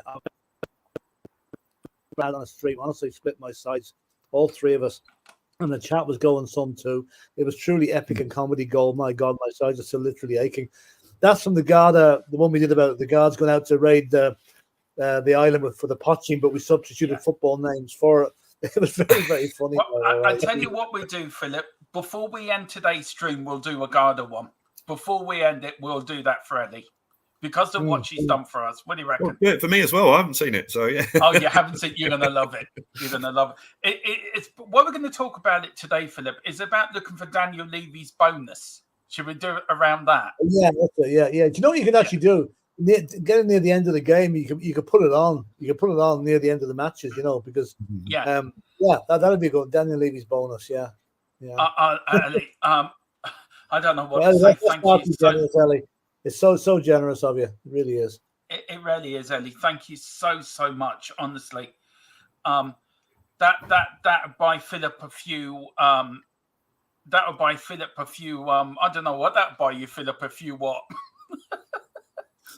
Bottles of poaching? Well, not wanting to be stereotypical, but some Guinnesses, maybe. Philip doesn't drink. Philip is teetotal, so I'm buying them some poaching for Christmas. I'm brewing it now. It's special bathwater poaching, Philip. I'm brewing you. Oh yeah, absolutely. Yeah, the bathwater's coming from a 70-stone American woman in the south of America, down in Texas, sort of that way for you. Oh my God! Right. I'm waiting for it to come over at the moment, so there you go. And then 100-stone, and then 100-pound husband's going in afterwards for them. So you're getting 2 mixtures there. Right. Well, I'm going to go and get myself.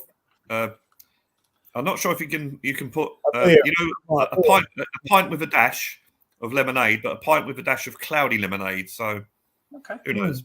I shall return. Yeah. See you in a minute. Okay, see you in a minute.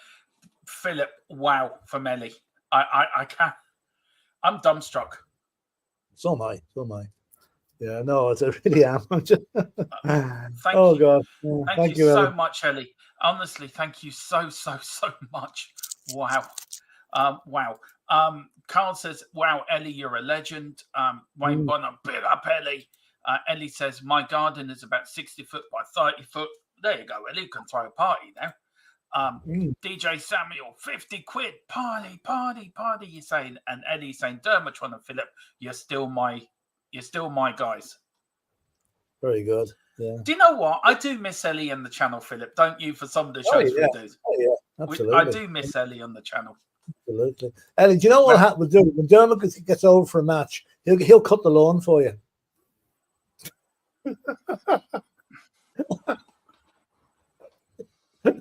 Okay. Gotcha. Okay. Now, can we go back to the Premier League table? Right, Philip, there is the top 7. Look, I did put Man United and West Ham in there because they are the top 7. I think that's European places, isn't it? Top 7 or is it top 8? Yeah, well, at the minute, the way the games are going at the minute, Newcastle are now in the top 7, and Wolves and West Ham have dropped out of it. Yeah, well, Wolves have dropped into the number 8, and West Ham are down to 9th. Yeah. And Villa just scored again. Have they started again, Philip? Yeah, just started literally. The score within 40 seconds of the start. Rogers over here. Way. So let me take that off. The Premier League comes off. We'll put that back on. Fulham. Where's Fulham are 1-0 up against Newcastle? Wow. All right. Oh, nice goal. Goal never even moved. This is tomorrow against Forest has now become a must-win game, I think. Yeah, it is. They're still going through the league results on Sky. They're really behind, which is quite funny. Look, Philip, you got Villa 1-0 up, Wolves are 1-0 up, Everton are 1-0 up, Fulham are 1-0 up. All the home teams are winning. All he needs Luton to go 1-0 up, and then it's a clean sleep. Yeah. Well, I mean, if you look at it this way, I mean, I'm looking at the table from from down to number 5. Okay, Liverpool and Man City nearly inseparable at the top of the minute, right? Yeah. Arsenal, okay, City have played 1 game more. Liverpool go to Man United tomorrow.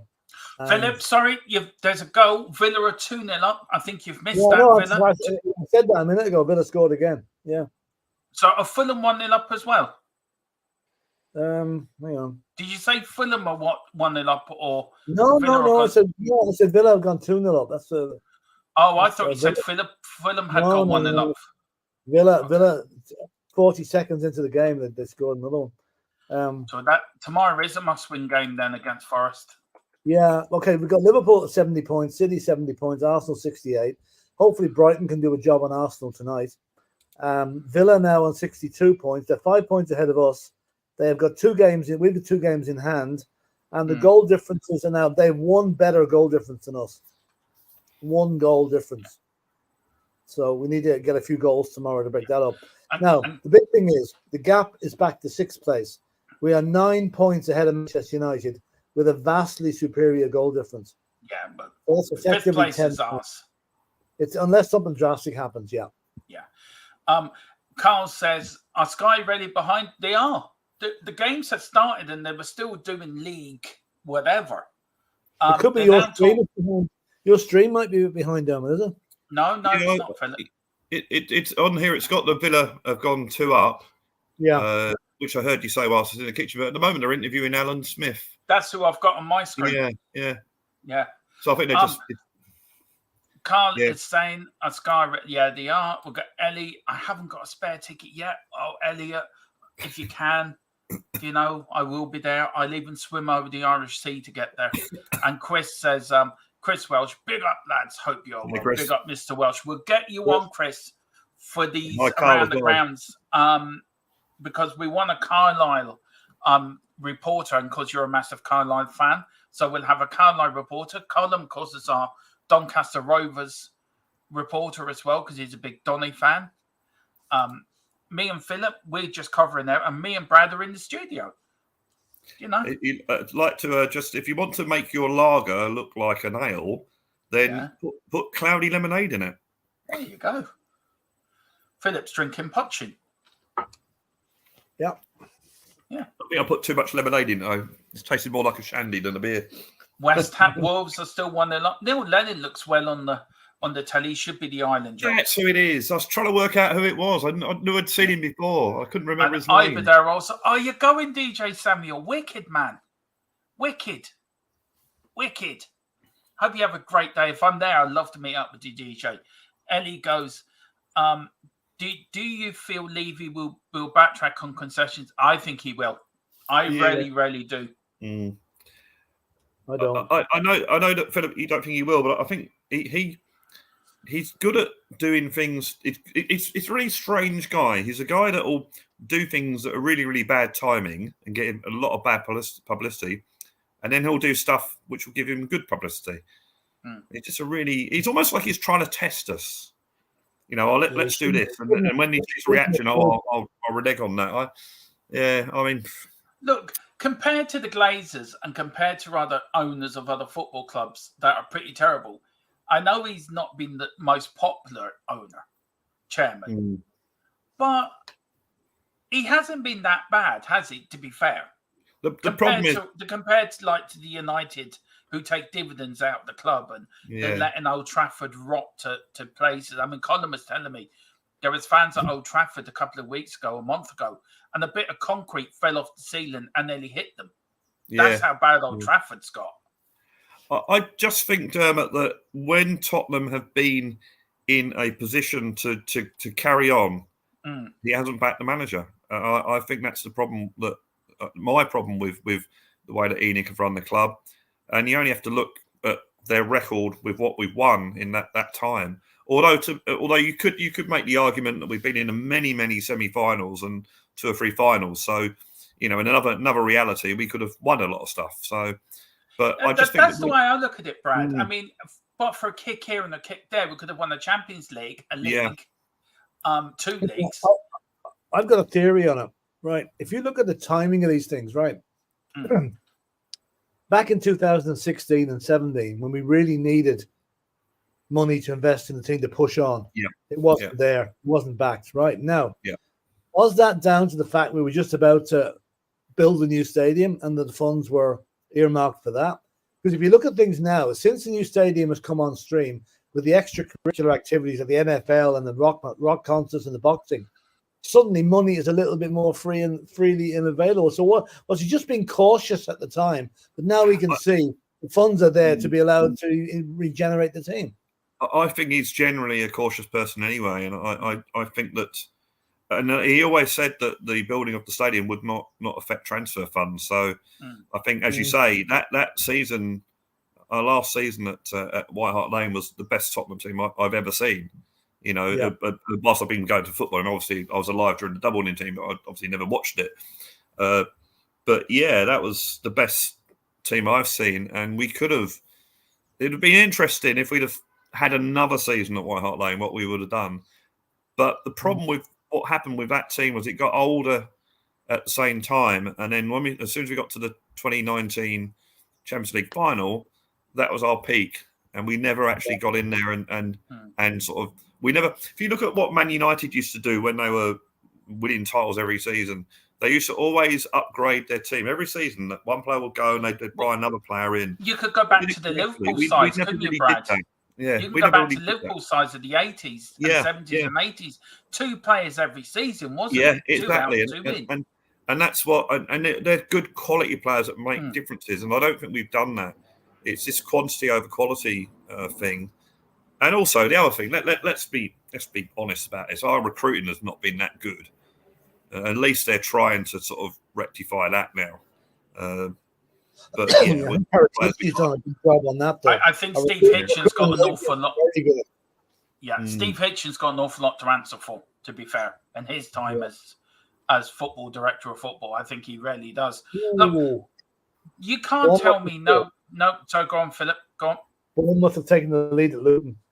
Ooh. They have, yeah. Ooh. Yeah, Marcus Tavernier.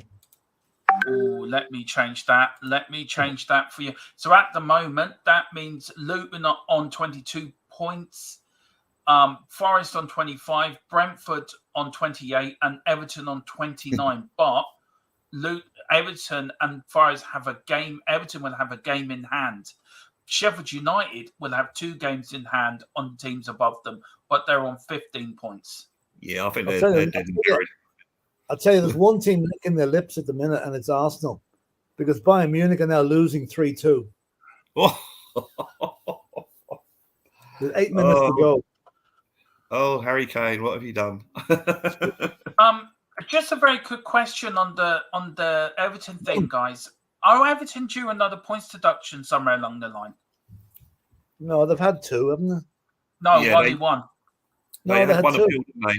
No, they've had one, Philip. They had one. Yeah, and they got 4 points back on that one. Yeah, hang on. They had a 10-point deduction. They won the appeal on that, which was brought back to 6 points. But there's another one. No, there's another one going down. There is another. They haven't had it yet. There's another one coming down the line. No, not yet. Very, very important goal in the Championship. It's now Coventry 2, Leeds 0. So that's a very important result. And Carl is saying here, I am hearing Everton's next point loss is 5 points. Can I say that I don't agree with these points deductions? I do. Because who's suffering? The fans. Club doesn't. But Brad, you got to punish the clubs for making mistakes. You can't let them away. This country should do with people like this. The Premier League can't go, well, do you know what, Everton, Chelsea, Man City, you've done 115 charges, or Chelsea, you've broken 20 charges, but we're not going to punish you because we're done to upset your fans. And then there's Tottenham, right, going for a league title, and they miss out by the title by, say, 5 points, right? And the team above them, say it's Chelsea, right?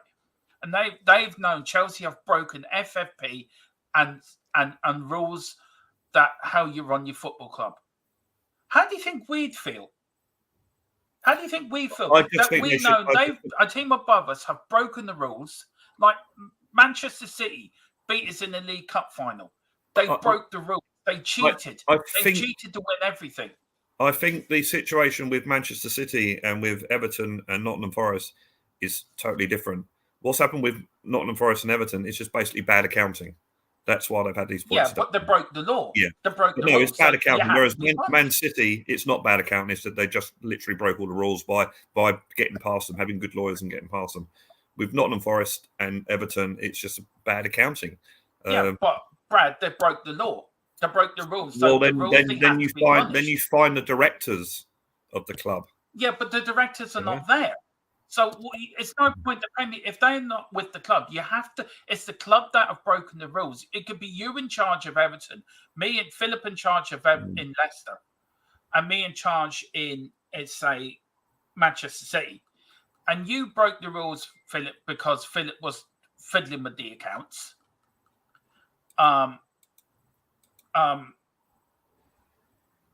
Okay, fair enough, Philip. Yeah, I'm just warning. It could go. It's getting really, really bad here at the moment. Yeah, really? Here as well, actually, I have to say. And just to say for a pants that Brad, you broke the law by going over the 3-year period. You spent 300 million, right? You're allowed 105, and you spent 300 million. Philip has overspent by 50 million of the 105, right? And I spent $1 billion of the 105, right? Yeah, go on, Philip. Brentford just got to go back. Oh, yeah. Go you bees. So tell me then, Brad, why should and you resign? So surely the club are liable for that. It shouldn't be just the directors. It's the club that are liable. They've broke the rules. The club have broke the rules. So how can you find a director when he's got nothing more to do with the club, but the club are liable for his mistakes? So because when you're at the top of the tree, like a director, you're responsible for that club. It's like if I'm a manager, if I manage you, if I've got an accounts team and I manage you two guys, and there's loads and loads of mistakes that are made, I'm the one that gets the chop for it because I'm liable for what you two guys do. I just think Man City is because they broke football laws, whereas Nottingham Forest, it's more of an accounting laws that they broke rather than the actual football laws. And what Man City they broke the football law. They broke the law for FFP, which is a football law. Yeah, but I think it's down to the fact that somewhere in the accounting they haven't accounted for it properly. They've made an error. I don't think with Everton and Nottingham Forest it was a deliberate way of getting around the rules. Whereas I think with Manchester City, you could argue, and Chelsea for that matter, that they are deliberately finding ways around the rules. It's like the people who get paid loads of money and put it all into a tax haven, so they don't take taxes on it. It's all in. Yeah, and I think that's what it is. Yeah, I get what you're saying, but I don't, Philip. Look, you've got to decide in action on this. You've been sitting back enjoying this. Just before I do, just look at the Brentford goal. It's the freakiest goal you'll ever see. Oh, 2 each. Whoa. What? Yeah, Buena's at the score. But the first goal, across came in from the left, right? It was headed back across the goal. One of the Brentford players took a shot, right? It was going towards another Brentford player who missed it completely. Come on. But it hit his standing leg and bounced it to the net. It was just crazy. But now and the second goal, Philip, and the equaliser. Yeah, and Bueno. A good goal, actually. He looked across in from the left. I think it might have been, he's onside. I think it might have been Reguilon with the cross. And then Bueno just took it on the volley. Villa defence stood off looking at him. And he just volleyed it. A very difficult ball coming over his left shoulder. And there's a great goal. A long way to go. But if the score stays the same, we beat Forest tomorrow, we go fourth. Yeah, exactly. Yeah. Mm. Now, Philip, I don't want to upset the celebration police out there. Yes, I am excited about now Philip, winning. Between me and Brad's little argument here, which side of the fence are you falling on? I remember where your bread is buttered, sir. No. I think, listen, the way I look at it is this. I think that it's very unfair. Okay, by the letter of the law, what's happened to Forest and Everton is correct, right? By the letter of the law. But I don't think it'll ever be squeaky clean until Chelsea and Manchester City are brought to book for their crimes. You know, it's okay if the smaller teams. I know the circumstances might be different. They've all broken the rules. But if they've all broken the rules, they should all be punished. Why are only two of them being punished and the other two, so far, scot-free? So I take your point, Brad, about, the accounting errors and whatever. But I think if you break those rules by whichever way you do it, you should be punished. But there should be an equal playing field for everybody and not selective prosecutions. You and me broke this, Philip, about a month ago, how much Chelsea are in trouble. Do you remember we broke it about a month ago, didn't we? One Friday or Saturday evening we broke it. How much financial mess Chelsea are in. That Chelsea need European football this season just to break even. If they don't get European football, they're in. Well, let's put it this way. You remember Chelsea of the 80s of Save the Bridge? Brad? Yeah. They were doing that again in the summer. And this is where we could buy Gallagher, say, for 30 million. Because there'd be a sharp sale of players coming out of Chelsea to break But you know something? If you look at the situation, assuming that 7th gets Europe, right? 7th position at the minute is 46 points. Chelsea are 43. They're only actually a win or two away from getting into the European positions, providing all the results go their way. You know? Yeah, but Conference League is not good enough for them, Philip. They need either Europa League or Champions League, which they're not going to get. Now, hang on. If you win the FA Cup, do you get into Europa League? They're 5 points off the Europa League, providing 6th position is in Europa, so they're not miles away from it yet. Now that result against United the other night will give them great confidence. You know, the game they should never have won, but they did. Seen Dara's comment down below. Yeah, I was just going to say that having Spurs broke some. Yeah, they will be. I think they're going to be punished next season. They won't be done this season and be next season. That seemed to die a death, though, didn't it? It looks a very. It looks like 17 another years of ago. these technical 17 years rules. ago. It was the FA who cocked up. It was Yeah. somebody within the FA that actually ballsed up. So, Bobby, if you're watching, please get your house in order. There's a score at QPR. It's Yeah. QPR 0, Sheffield Wednesday 1. Oh, That's a big goal for Sheffield Wednesday. Now Brentford have got a free kick 25 yards out here now. Mr. Ellie won't be liking that result. No, he will not. Carl says that won't be points loss. It would be a fine if proven guilty. Doncaster 2-0 up, says Colin. Ooh. B's level, says Timberley. Who were Brentford playing, says Carl. Villa away. Villa at home to Brentford. Big up, Nick. We're going to have to get you on a podcast one week. Nick Greeks of Muckleby. Big up, sir. Says, I'm with Philip.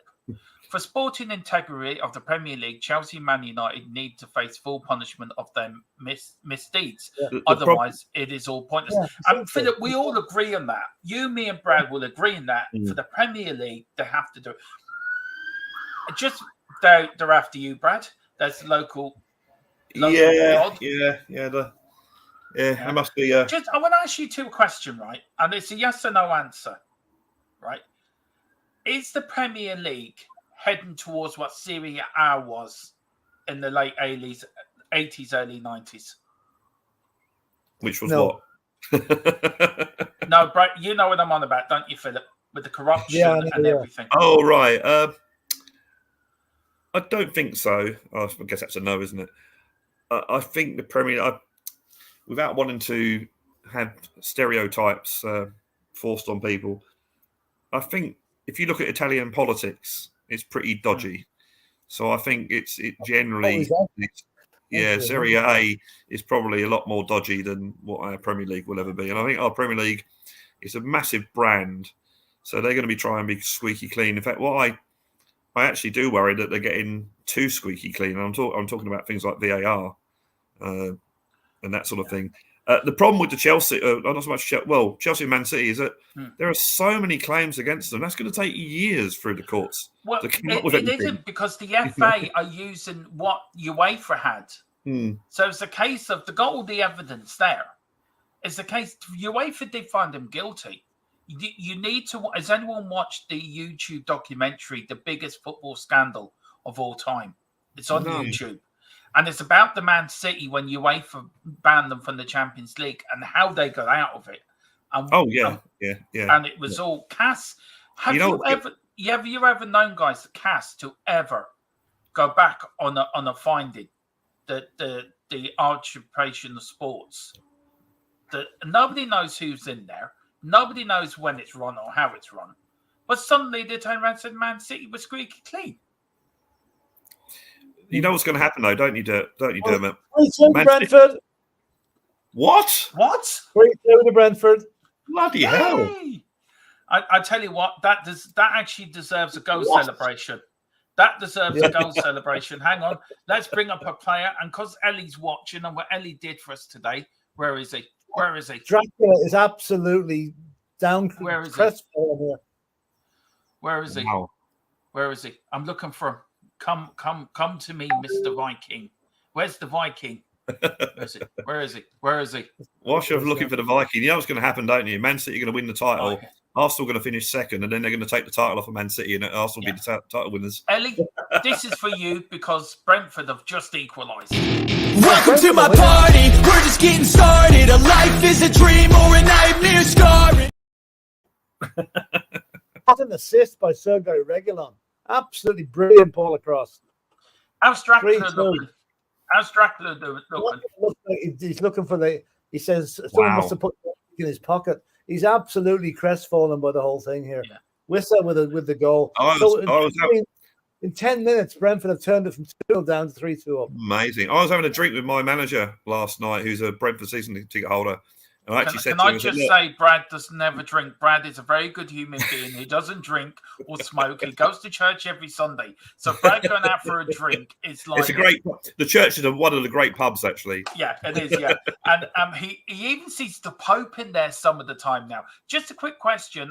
Is the Vatican, after me and Philip for doing the Unholy Trinity podcast, has that reached Vatican sort of levels yet? As you're in the church, Brad. No. He's aware of it. He's aware Bishop of it. Bishop Brennan is investigating it. I forgot what I was going to say now. Oh, that's right. Yeah, I was chatting to my manager last night and said, look, we did you a favour by beating Luton. Now you got to do us a favour by beating Villa. So who knows? Long way to go, as they say. But But Villa, I say this is dynamite for Villa if they lose this game. All I want Luton to turn it around, Burnley to beat Everton, and that will make everything a little bit tighter. The referee is doing it again.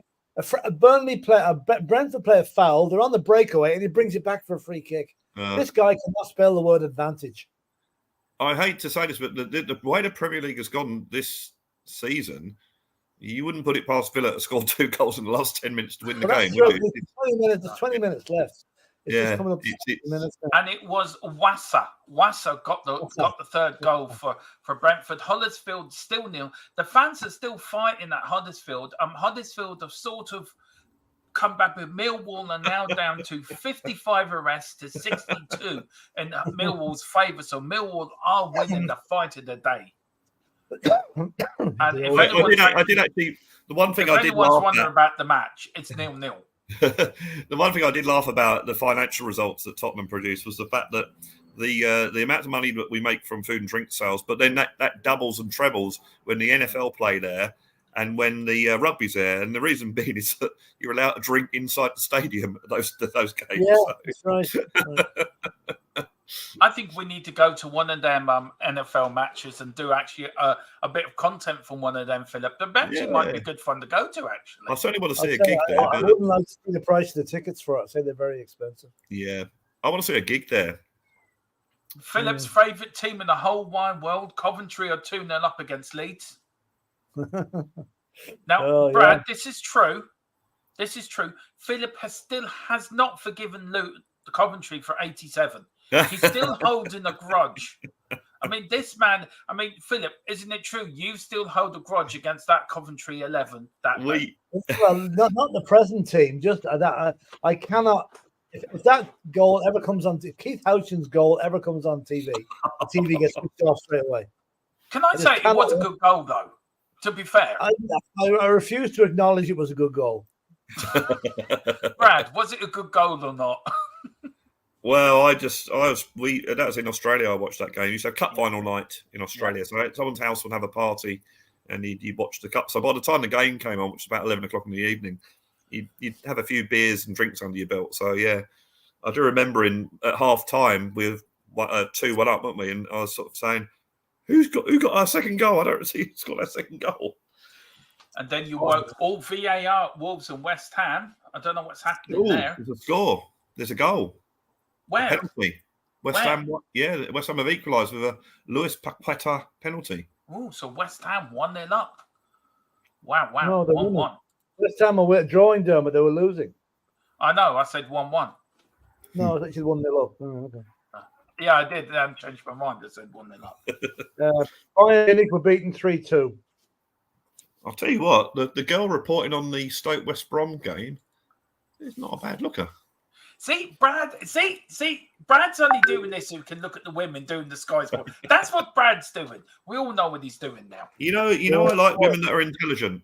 Yeah, and any single intelligent women out there, Brad is single and available for dates. He will take you to lovely places like the church and lovely vacations to the Vatican. He is a massive churchgoer, and he is.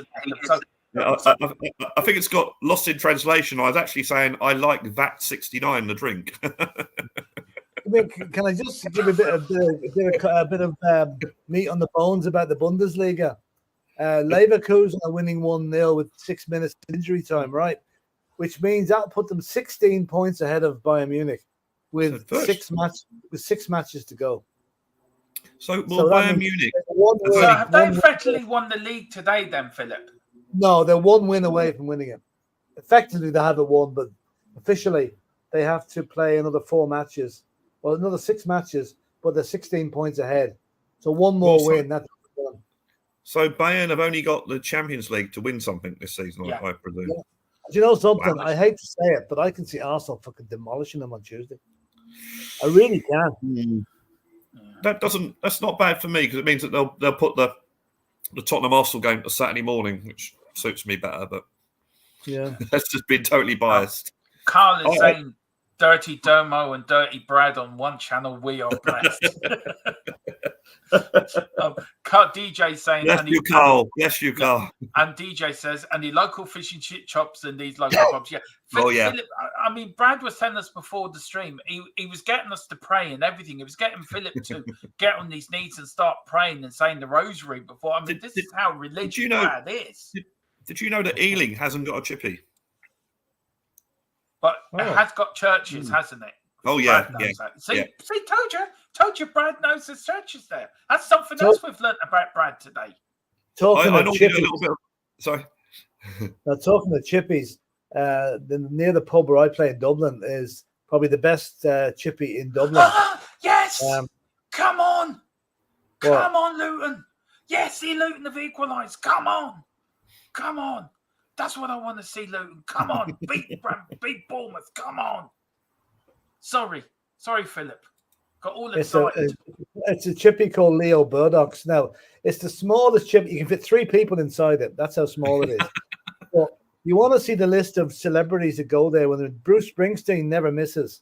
Really? Tina Turner was there. Beyonce's been there. They've all been there. It's the most fantastic fish and chips you'll ever come across. And Brad and Philip was there too. Philip's on that wall. But Philip, Luton won. O'Shea's been sent off for Burnley on the 67th minute. But Luton have equalised against Bournemouth. Can Luton get the winner, Philip? I don't know. Maybe. Hopefully. I'd love to see Luton stay up. You know? Yeah, me too. Anyway. Me too. I got a friend in Australia who's a massive Luton fan.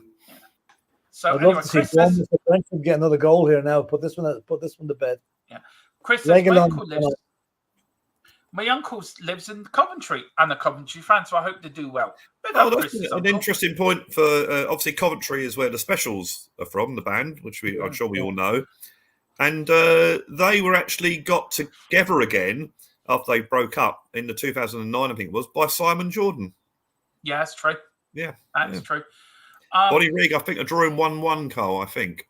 We've got Denise. Is that Denise or Dennis? I'd say Denise. Denise Burns. She goes, what's that say, Brad? Hughes. No idea. Hughes. And then we've got WATP. What the actual... No. No. Yeah. And she says, Denise, what does WATP mean? Oh, we are the people. Of course we are the people. Right. Yes, we are the people. Of course we are. And she says, it means, well, hit the like button, hit the subscription. I wonder if we've reached 1,800 yet, Philip. Let's have a I look. can't tell from my end. I can tell from my end. I need to find the I did love the Stiff Little Fingers live album that's called Hanks, which is them saying there you thanks. go, being Hanks. dirty again, Brad. Sorry? No. Just little fingers There for you a good go. band. Oh, come on, look. Being rude Come on, again. Brentford. Oh, Jesus. Just about to pull the trigger on the 18-yard line. He falls over. Oh. Oh, she's a Rangers fan. Oh, right. Oh, well, I hope you good luck for tomorrow. We will win. Celtic, of course, we are because we're the best team in Glasgow. Oh, Best of luck, Denise. Best of luck. Newcastle do taking the lead think- at Fulham. To be Are fair, they? Rangers have. Yeah. Philip, to be fair, Rangers have been the better side this season, though, haven't they? To be fair, in the Scottish League. Oh, Celtic have been Oh. atrocious.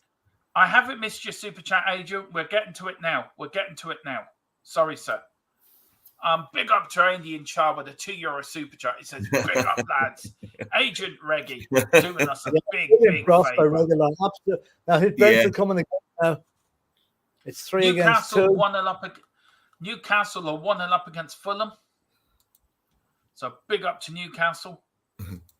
Geordie No, will don't be want happy Newcastle with that winning. They're result. playing us next week. We don't want to give them any encouragement.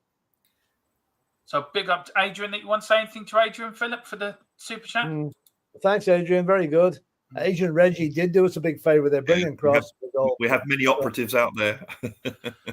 Now, this idiot, he is an idiot, a full-blown idiot, and he says Charlton Athletics are bigger than Tottenham. Oh, Okay, Go away and play. Can I just say, Henry, right? Would you like to go away and play with your coin, with your little Lego kit, right? And just sit in the corner and build Lego Man, because I've got him here with me, right? This is the Arsenal manager. I would like to introduce you to the Arsenal manager. There he is there. Now, that is the Arsenal manager. It's Lego Man. Now, every night, his missus has to take Lego Man apart and put him into a little box and then put him back together again in the morning. So Lego Man is going to have something done to him. He's now bald. Henry, hang on. There you go. It's now headless Lego Man. So there is the Arsenal manager. Henry, if you're going to make statements like that, you have to have something to back it up. Charlton are 16th in League One. We're 5th in the Premiership. A slight difference there, I think. Oh, Villa after equalising. Oh, no. Watkins, the goalkeeper, flipping, jumping with him. He beat the goalie in the air, make it 3-0. I've got a slight problem here, lads. I can't get Lego Man's hair on his head. I've got a slight problem here. So still 10 minutes to go, plus injury time. Yeah. Yeah. Terrible goalkeeping. Terrible goalkeeping. Lego Man's hair won't go on his head. Lego Man's now bald. Yeah, I think I've broken it. Anyway, he goes back and sits in between Iron Man's legs, and I put his little head there. There you go. I'll fix him later. We've got DJ going, oh my God, damn it. I know, DJ. We've got Spotlight MUFC. Come on, Brentford. Big up to Spotlight. Ivan Toney's after coming on, I think. Charlton, they have been in relevant since the mid-90s. That is so true. So what's the score there? Is it 3-3, Philip? 3-3, and Ivan Toney's after coming on for Brentford. Oh, looks like the Newcastle goal's been overruled by VAR. Oh, is it 0-0 still? Yeah. That's good. That's good. Glad to see that.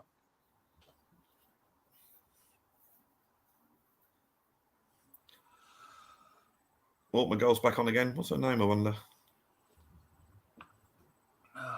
Brad has got the hots for the lady on Skype. What am I doing? Oh, yeah, I'm looking for... Portsmouth 3-1 up against Shrewsbury, which they're pretty close to winning the League One title, actually. Yeah, they are. Which will please my friend Pete.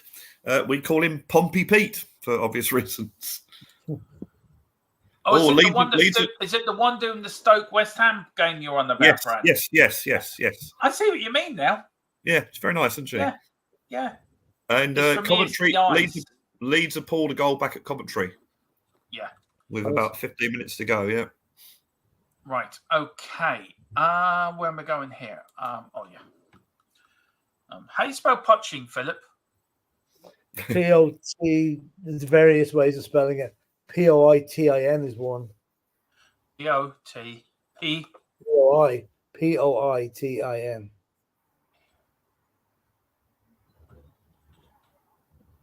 Oh, Bonnyrigg Rose, by the way, have just taken the lead against Peterhead. Oh, good. Okay. Now, I've got two here, Philip. Shall I put one we've done before or one that we haven't done before? Do we have any we haven't done before? Yeah. I suppose, yeah, do the one. There's a 34-second one. That's a bit too. That's a bit short. There's a 9-minute one, or there is a 14-minute one. We're There's doing a the 9-minute one. I'll bring it to the end. It's the one we've done before, Philip, but I know we've used it and it's good. So we've got that ready. So let me know when you want me to put that up. We will bring it put it on now. It's about 10 minutes to go in the matches. So. Okay. Right, but this is for Ellie, if she's still watching. So let me go. Brad, you're going to love this. You're going to absolutely love this. I think Newcastle have scored again. Oh, God. Okay, Brad's going to love this. Right, let me just put that there. Let me know when you're ready, Philip. Let's see if that's come off yet. Okay. Are you ready? Yeah. Now, here is the Tottenham board coming out. Here is Dunn and Cullen and the rest of the board going looking. What they're looking for there, Philip? They're going looking for Daniel Levy. Is that him there checking his boat, or what is he up to? They've heard Daniel Levy buried his bonus. It was paid to him in cash, and he buried it on an island off the west coast of Ireland. West Ham are taking the lead at Wolves. Yeah. Ooh. So there we go. And a good boat as well, that Philip, the Mark II. Yeah. Oh, yeah. Absolutely. Yes. It's. So Newcastle 1-0 up. So Newcastle are 1-0 up at Fulham, and then West Ham are going 2-1 up against Wolves. Okay, what's happening now, Philip? Where are they off to now? There's the carrier pigeon. That's Joe Lewis's carrier pigeon. Flew straight in from the Bahamas. Yeah. To help the guards with their. Can I say this is the lads on Hotspur Way, right? They're just going through Tottenham now, through the back ass of Tottenham, right? Now, this lake here, right, was built by Daniel Levy as a swimming pool for the Tottenham players. Anyway, here's the board. Here's the UEFA officials going to look, trying to find Levy's money. Led by Eric Dyer, no doubt, but Eric Dyer the lead in the expedition there. Anyway, do you know what we should have been playing here? A bit of Hawaii 5-0. That's what we should have been played here, right? And now here, who's this fella? Is this who's this fella here, Philip? Is this Daniel Levy? That's the head of UEFA, the head of the UEFA FFP squad. Now, apparently they've been tipped off. Man City have also hidden their certain documents on this island, so. They're also going to see, can they get that? But anyway, here the lads, they're getting off. This is the Tottenham recruitment team looking for new players for next season. Now,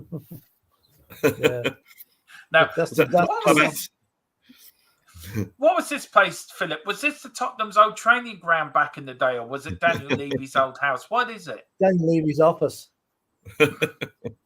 Daniel Levy's office. All mod cons, you know. Electricity will be installed in about 10 years' time. Now, who's this? What's this fella up to? What are they looking for in there? They're looking for Harry Kane or something, are they? Yeah, he's in there, lads. Harry Kane's in there. I think they're looking for the last referee that gave Spurs a penalty. Oh, they found him. Anyway, they're going in here. Philip, what are they up to here now? They're going in, lads. Yeah, we're going in. This is a raid, and this is Man City's documents. This is where they've hid all their documents for the FFP for UEFA. Oh, very skillfully hidden. Yeah, it is now. And this is special brew that was made by Daniel Levy for the Tottenham players under Pochettino. Or lasagna gate. This is where West Ham kept their lasagna that they get. Do you know what that is? Do you know what that is? Do you know the way the mini brewery at the ground brewery brews 10,000 pints a day? That's left over after the last match. That's the original Beavertown Brewery. That's it. Now, as you can see, this is your new training method by Ange, by players throwing barrels. Look at that. Now they're having a little game here. Who can hit the? Now look at this Egypt. This is Eric Dyer showing Ange that he can defend. This is Don Bele. Oh, Jesus, lads, I've cut my finger. I have to have 5 weeks off now. Injury. It was at Segerson. Can't remember. Anyway, and here's Højbjerg, Skip, and Bentoncourt showing Ange how they can be a really good. Villa are really going for the win here. This might get nasty yet. Anyway. Right. There's more beer being rolled out. Yeah. You're welcome to jump in here, Brad, with any, suggestions. Well, that beer does actually look like one of our own, the Beavertown beer, one of our own. Does look very much like it. Now, this is Paratici. This is Daniel Levy on the way to the island. With Paratici in the background. Now, there's Lego Man. That is the ex-Arsenal manager, George Graham. He's looking very well. He's looking, and there's Lego Man chasing them. Now, what they're doing here, Philip? What the lads up to here? Are they digging? Is Daniel Levy digging the trench here or something? What's he doing here? I don't know what he's at. Is he laying? They found an old World War II bomb there. Anyway, they've that's the World War. No, they just found man. Yeah, go on, Philip. That's the World War II bomb. He was trying to smuggle it to the Emirates sometime to blow it up during the Bayern Munich match. Yeah. Now, they found one of the escape tunnels. No, this is this is where the beer comes from. This is where the Tottenham beer comes from, by the way. By the way, Wrexham are now 2-1 up at Colchester. Which is good. Yeah. Good. And Eric Dyer's trying to fill it in, so Daniel Levy's trying to cover it. Now, here's Eric Dyer again, trying to prove to Ange he can play football. Not doing successfully. Now, what was this? Was this Harry Kane's sorry, guys. Philip? There's a goal at Leicester. It's Leicester 2, Birmingham 1 now. Wow. So I think that puts Leicester top of the table because the way the scores were going, Ipswich was still top. But now Leicester have scored, puts them at top. Oh, great chance. Villa nearly scored. Brad is too busy flicking channels trying to find that reporter on the match. Actually, see that bit there? That's a bit of the old West Stand at the old Tottenham White Hart Lane. Yeah. That they're going to repatriate back to the new ground. Yeah. Apparently, they've been told to behave. Carl says, behave, Dermo. Dyer is trying to fill it in. Yeah, he keeps missing, though. Yeah, he does. Now, these are the holes that were left by Pochettino for the players that stabbed him in the back. And what they're doing, right? They're just digging the holes out for what they're trying to do here, Philip. Are they trying to cover it up? It's a bit odd anyway. Look all that. The bar in the East Stand ran out of beer. They just diverted it back to the taps to it, you know. Now, the fella, who's this on the radio, Philip? Is that one of the board members? Right, lads, we're coming back. We've got the money. The guy does the commentary at the stadium, you know. Yeah, we found the money. We're on our way back, lads. We've got the money. We've got the gold. We've got Daniel Levy's gold. Anyway, off they go to some more Hawaii Five-O music. Now, it looks like Craggy Island. It probably is Craggy Island. You know? That's actually the west of the island broke off and floated out into the ocean. You know? Carl says this looks like how the UK council. Yeah. Anyway, we've got DJ. Now, what they're doing here? What they found here, Philip? It's a Cyclone B gas that was used in the gas chambers. I think that's what they found. I don't know what. Oh, there we go. Trying to do a bit more of upper body building for Ange. Jesus, wind's getting strong again here. I'm amazed our electricity stayed on today. Luton are 2 up against Bournemouth. Oh, great. Yeah, they won't go down. That's currently level on points with Forest, who play us tomorrow. Oh, Peterhead have equalised at Bonnyrigg Rose. Please, Everton. I want the Burnley to equalise at Everton now. We've got DJ saying fondling Daniel Levy's cocaine. Now, Philip, what's happening here now?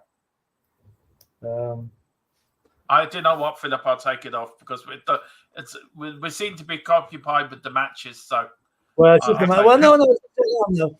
Let me see. What's this? That's the same. That's the same thing. That's the beer being redistributed back to one of the bars. That's the yeast. Now we've seen this bit before, haven't we? 93 minutes at Villa Park. How much injury time has there been added, Philip? 7 minutes at Villa Park. 4 minutes gone. Come Villa on, really wants to win. And The island is being protected by Harry Redknapp's dog. yeah. Carl Simpson said David Pleat made an appearance there, probably going around corners slowly, sponsored by the AA and the RAC. Levy is going to find his bonus. Is being looked after by Leonardo. DJ said Henry Kengel. So when was the last trophy Charlton won, mate? Exactly. Charlton Morris, Luton winner, FPL points. Mm-hmm. Yeah, 2-1. Domo has just finished. What has just finished? The video, I think. Can I just say, after the Battle of Huddersfield actually did win the game 1-0. You've actually scored. But Philip, can you give us an update on the scores off the field? What was the arrests? Did Huddersfield get a double today? No, they made triple figures. 101 against 63, I think was the latest figure. All right. So Rotherham are relegated from the Championship as it stands. Yeah. So Rotherham will be the first team relegated to League One. So they're now. It's very tight down there. Sheffield United, Birmingham, Huddersfield, 43, Millwall, Plymouth on 44. From 16 to 22, Philip, there's 4 points between 1, 2, 3, 4, 5, 6, 8 teams to stay up in the Championship. Yeah, it's very tight. It's tight in most divisions at the moment, really. There's nobody running away with anything, really, at the moment. Ward-Prowse got the winner for West Ham on the 84th minute. I wonder if that was a free kick. Everton are in VAR time, but Burnley could equalise. Big result for Everton today, though, lads, isn't it? Yeah, they had to win today, really, yeah. Is that their first win in about 10 games, isn't it, I think? Yeah. If they win it, that is.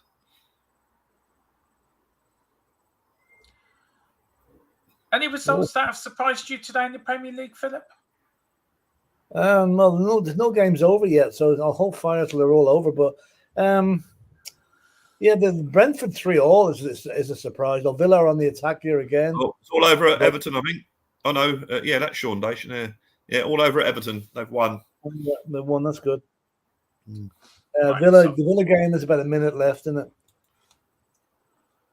So I just put FT next to it, so guys know that is full time. Well, I don't like West Ham winning at Wolves. I don't like them winning anything. Carl has said Ward-Prowse has scored direct from a corner. Wow. From a corner. Wow. Mind you, he was putting in some pretty good corners the other day, wasn't he? Carlum was going, ha, ha, ha, ha, ha, ha, ha, ha. See you, Rother scum. And then DJ said Rotherham goes down in history as the worst Championship team. Could Burnley go down as the worst Premier League team? Or no, because Sheffield United are below them. Looks like it's going to be a draw at Villa Park. There's only 10 seconds left, and it's a free kick to Brentford. So I think they'll go for the corner flag on this one. That'd be good. That's a good result for Tottenham. Luton 25, Forest 25, Brentford and Everton both on 29 points. It is very tight there. That's a point. That's points drop for Villa. Yeah. If it goes to 0-0, if it goes to a draw. Carlisle are relegated. Oh, nice. Oh, I'm sorry, Chris. Chris is a massive Carlisle fan. I'm in the chat, Chris Welsh. So we're sorry for you today. Stenhouse Rose are champions. Stenhouse Muir are champions. Another great name. Aberdeen have just scored against Livingston in the 89th minute, but it is over at Everton. Everton 1, Burnley 0. Northampton win 2-0 to St. Carlisle, down to League 2, I think, if I'm right, Chris. Still playing in Coventry. Free kick. Martinez made a rickets of picking up a ball. It broke free, and the Brentford boys didn't react to it, and he's given a free kick to Villa now. So that should be the end of it. They're in added time at Coventry. Big result for Luton, though. Yeah, a game over, 3-3. Dracula does not look happy. He's away to climb back into his coffin now for the next one. Oh, Wolves have equalised against West Ham. Yeah, great stuff. 90 Matt plus Gilman, 9. yeah. What's that? Sorry, guys. Who's equalised? Wolves have scored, yeah. There's Dracula. No, not happy, is he? So Wolves 2, West Ham 2, yeah? Yep. There's been a lot of late goals, hasn't there, in the Premier League? Oh, there has, yeah. So West Ham are now 11 points behind Spurs, and with 2 games in hand on them. So. There's Neil Lennon. Ivan Toney's not happy about something. He's arguing with his own players, I think. He probably had a bet on Brentford winning. Quick question, yes or no? Tony to Tottenham, Brad, yes or no? Or he does not look happy. I've just seen a picture of him now. He looks pissed. Oh, you know what? I know it's not. I would have said no many months ago because I thought he might disrupt the dressing room. Not based on any evidence, just based on the fact that he'd been done for betting. But after watching how he played against Belgium the other night for England, he's a decent player. But Collins and Tony are really going at each other. Yeah, something happened there that they're not happy with. But I think if he's going to be a disrupted influence in the dressing room, no, I wouldn't sign him. Yeah, I agree with that. I don't think he's one for us. Yeah. You can say he hasn't got passion. Full time at Luton. 2-1. Yay, Luton.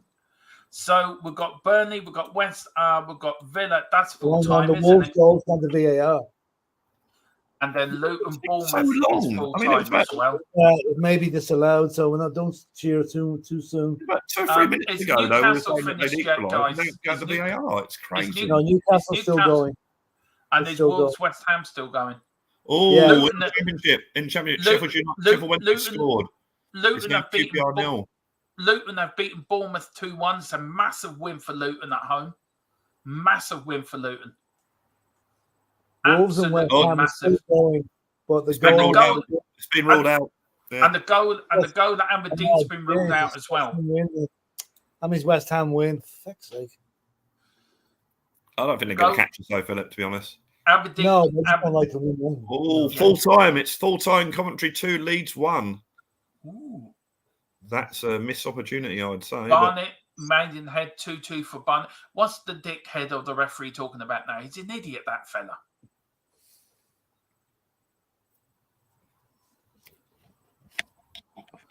Oh, that Dundee United 5, Queen Park 1. Guys, Philip, what do you reckon of today's results and of what's coming? The only result any results today? Yeah, any result? Don't worry about Tottenham. It's just as the Premier League as a whole for the relegation start off with. Well, I'm really only worried about Tottenham, and the only result that really affected us today was Brentford did us a favour. Yeah, but from a whole football thing, Philip, you look at this is about all the leagues. So if you look at the relegation, big result for Everton, big result for Luton down there, I suppose, isn't it? Yeah, it is. Yeah. They needed to win. They did. What do you call them? We need Brighton to do us a favour now to beat Arsenal coming forward. But Everton winning, Fulham have still 1-0 to Newcastle. Luton winning is a huge result for them because that puts Luton up to. Hang on, we'll just change this league title here now. Luton are now up to 22. Is that right? 22 points. Yeah. They're 3 points ahead of Burnley and 7 ahead of Sheffield United. They're 3 behind Nottingham Forest. And who's got the better goal difference? Forest have. So we need to get Forest goal difference tomorrow to give Luton a chance. They're still playing at Wolves. Yeah, they're still playing, I think. And then with Villa drawing today, Philip, that's a good result for us. Ahead. They're 3 points with a goal difference of plus 17. It's all over at Wolves. We are a goal difference of plus 18. Yeah. So a win tomorrow. Go forth. I think I'm not sure who Villa play, but we've got Arsenal, Man City, and Liverpool away, and then in between that Chelsea away. So we've got some tough games coming up. I think they've got to play a couple of them as well. I think Villa. So Yeah. Well, hopefully, yeah. So that could be where it all gets decided. Yeah. Now, Dan, just to clear all this up, Dermot is my name, but I was adopted as a young lad, as a baby. So my birth name is Dermot Michael Farrell. My birth name is James. That was my adopted name. That's my parents gave me when I was adopted. But I go by Dermot because that is my birth name. And that when I moved back home to Ireland and I found my birth mother, I went back to Dermot. I don't like using James. It's bad memories for me. A lot of heartache and a lot of bad times as a kid. And I was trying not to remember that name because it just brings back two bad memories from my mental health. So that's why I stick with Dermot. I was given to it by my birth mother when I was born. And that's what I stick with. So, yeah. That's why one has changed. Big up to GJ. He says, "Oh my God, I've just won 210 quid." Well done. Well done, you, sir. Big up. Just DJ. give you a quick rundown. We're talking about who Villa had to play. They have to play Arsenal next weekend away, right? Hang on, Philip. I can bring it up for you now because I've done a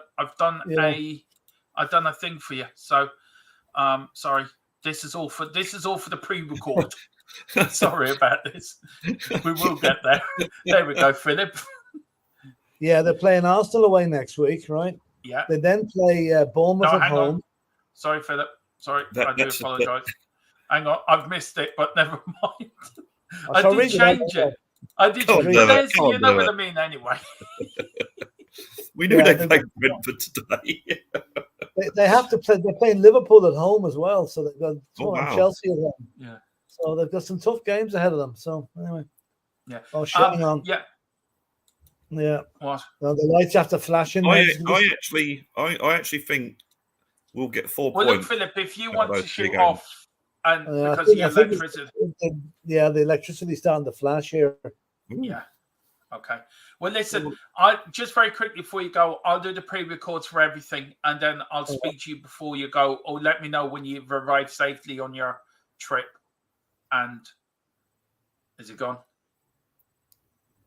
He's frozen. He's frozen. He's gone. Storm has hit. Storm has hit. We could leave it up there actually, and just we've got a blank screen. Yeah. Now, please, Brad, you're the religious one. Do you want to say a little prayer to Philip? Do you know while he's there?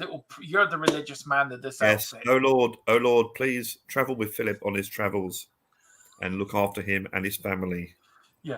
Amen. On his blank screen. And just hope he hasn't come out with hair like Don King. He could come back on with his hair straight up here, like Don King.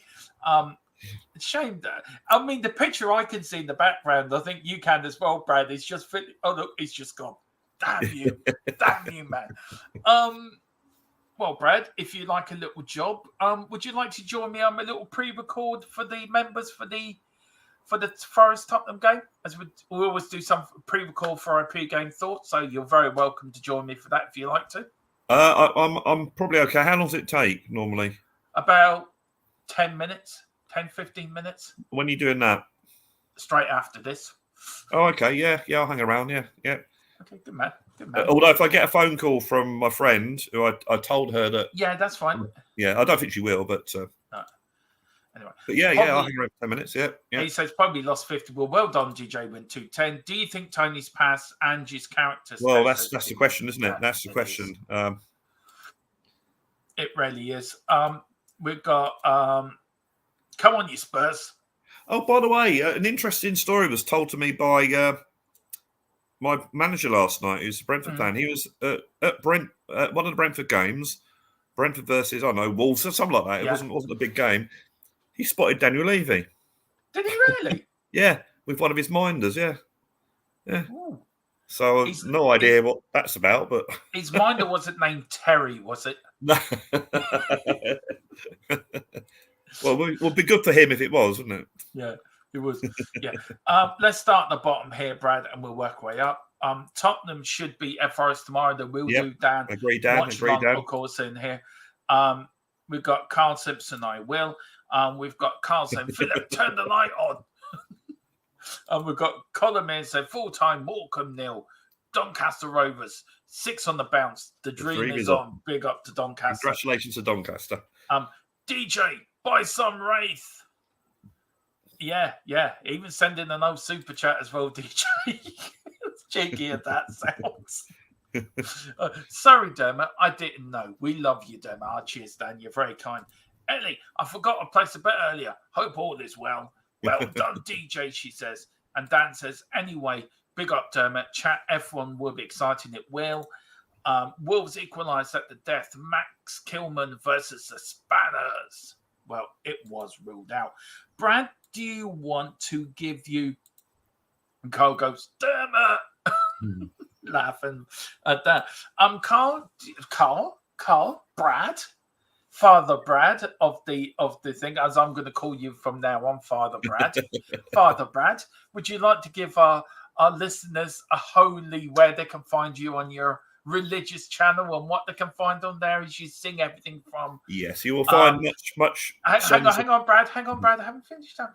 You'll find everything on Brad's channel from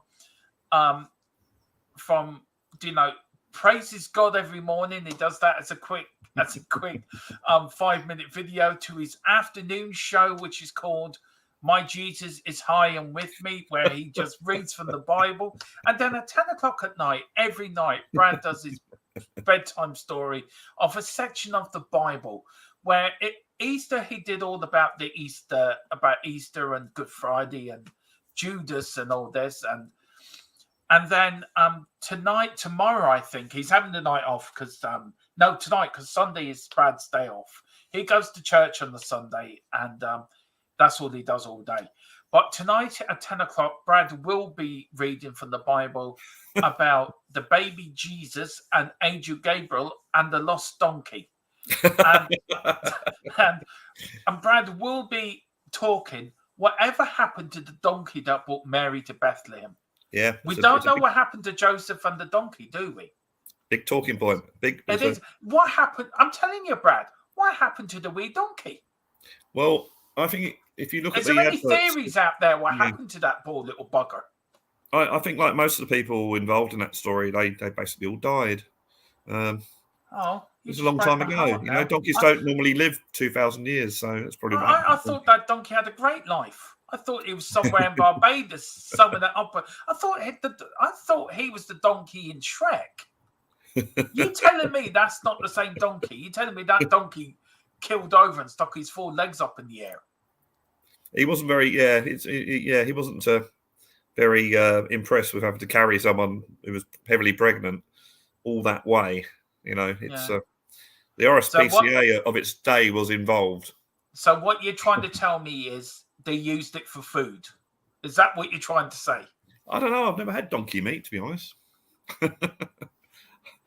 I've had horse. Mary and Joseph, if you are watching, please let us know by postcard. Please send it to DHFC tonight by postcode W6R8YZ.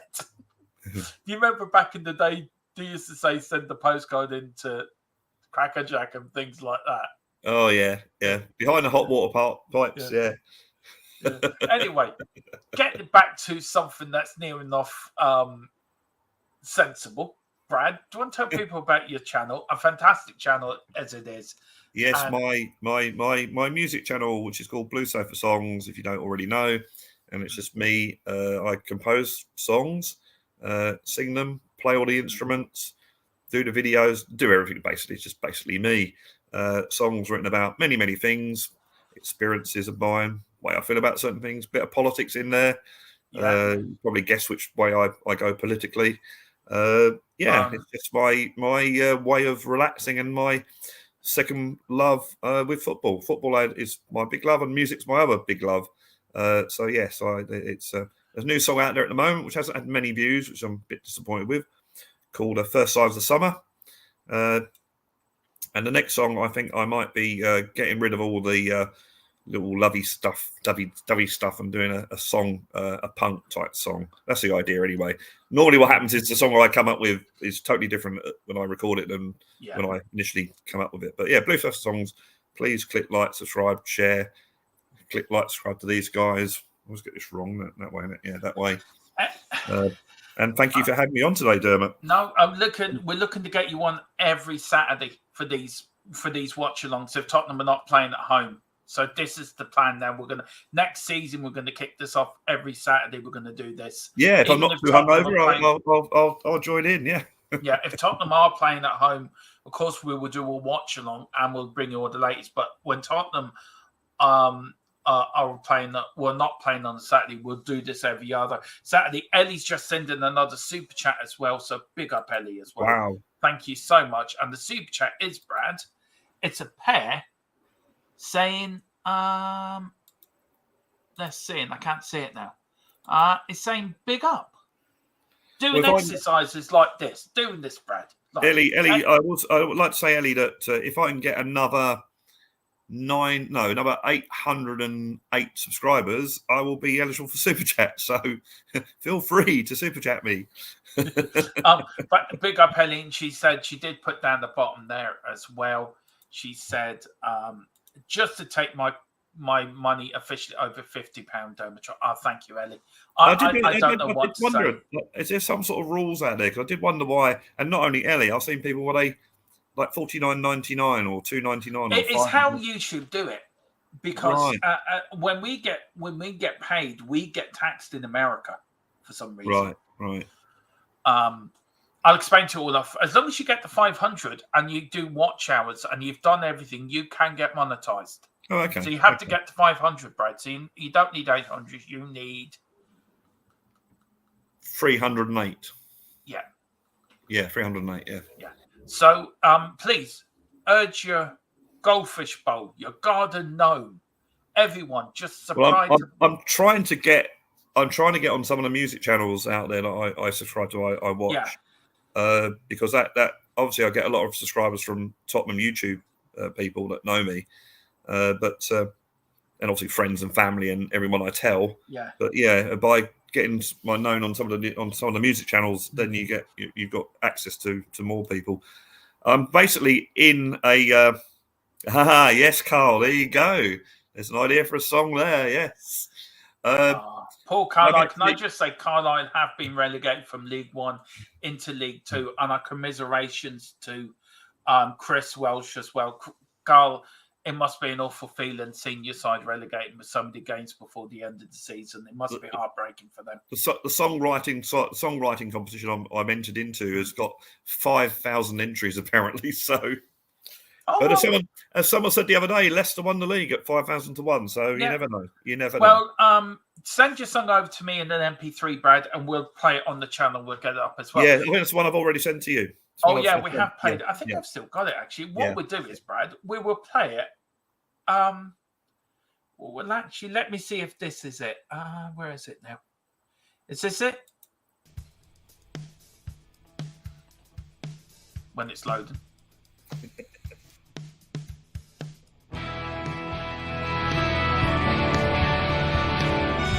That's not my end. It's one of my songs. I'm very proud of this song.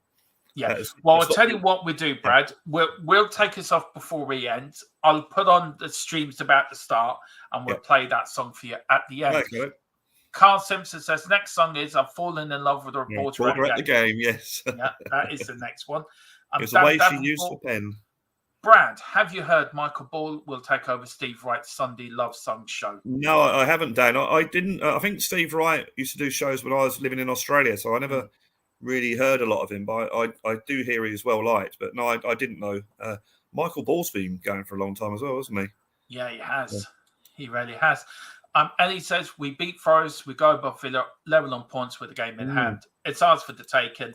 None of the top three lads have beaten us in the league. No, they haven't. Actually, Dermot, it's interesting. Someone published, and I didn't fact check it, someone published the top six or seven when they play each other in like a little mini league, and we were top. Yeah. So... amazing. Absolutely brilliant. And Dan Davenport says, be great if Brighton can beat Arsenal tonight. Oh, God, yeah. And Philip said, sorry, brief power cut. Well, Philip, come back in for 2 seconds if you can come back in. And we will let you think. Listen, lads, thank you so much. I want to say a big thank you to everyone who's come in today. I want to say a big thank you to Wayne Bonner, 14 months a member, and thank you very much. So please do pick up your memberships. It does help us grow, and it helps us. We're doing some members-only videos later tonight. Brad, you don't have to stay around. I'm probably going to do it later tonight because I want some to eat because I'm really hungry. Big up to Wayne Bonner. Wayne Bonner also for the super chat as well. Big up to Ellie with a big one, the big €50. Wow. She says, Garda video. Big up Ellie as well. And then Adrian Char with the €2. And also Ellie with the $2.99 one as well. Big up Ellie. Thank you so, so much. Guys, that is it. I'm going to take me out. I'm going to take Brad out. We're going to play one of Brad's songs. No, actually, I'll tell you what we do. We're going to mute you and me, Brad. We're going to play one of your songs. Brilliant. And so we're going to... what am I doing? I'll tell you what I'm doing. I'm going to stop my crown. That's what I'm going to do. So we're going to let Brad quickly discuss this song. What's this song about, Brad, before we finish? Which one are you playing? That one. This is a song called Sense of Wonder, and it's just really about how wonderful our planet is with the wildlife and the animals and everything, and that we should look at it with a sense of wonder. So it's it's about the planet really, and how lovely things are. So it's quite a positive song, I do believe.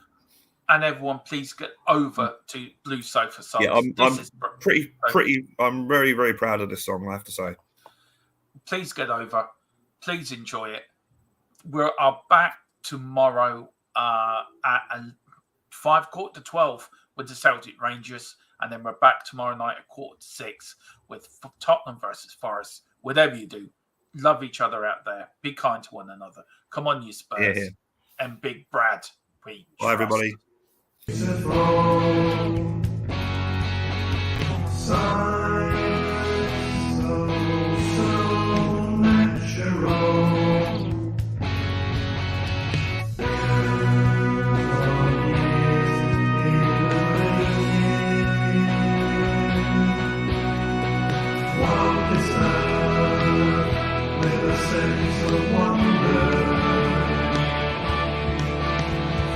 Oceans blue to mountains yonder,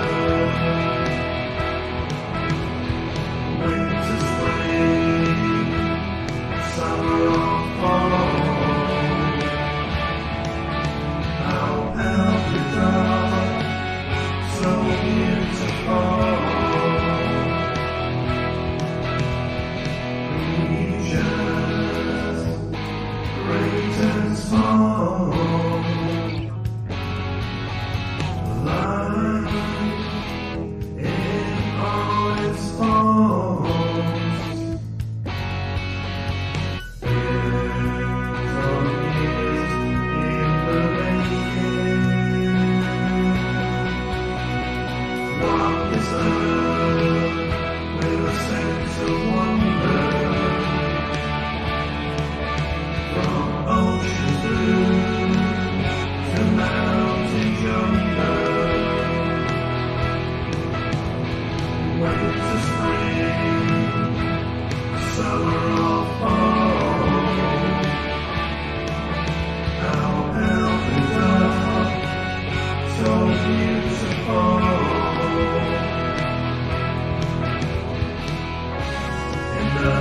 Industrial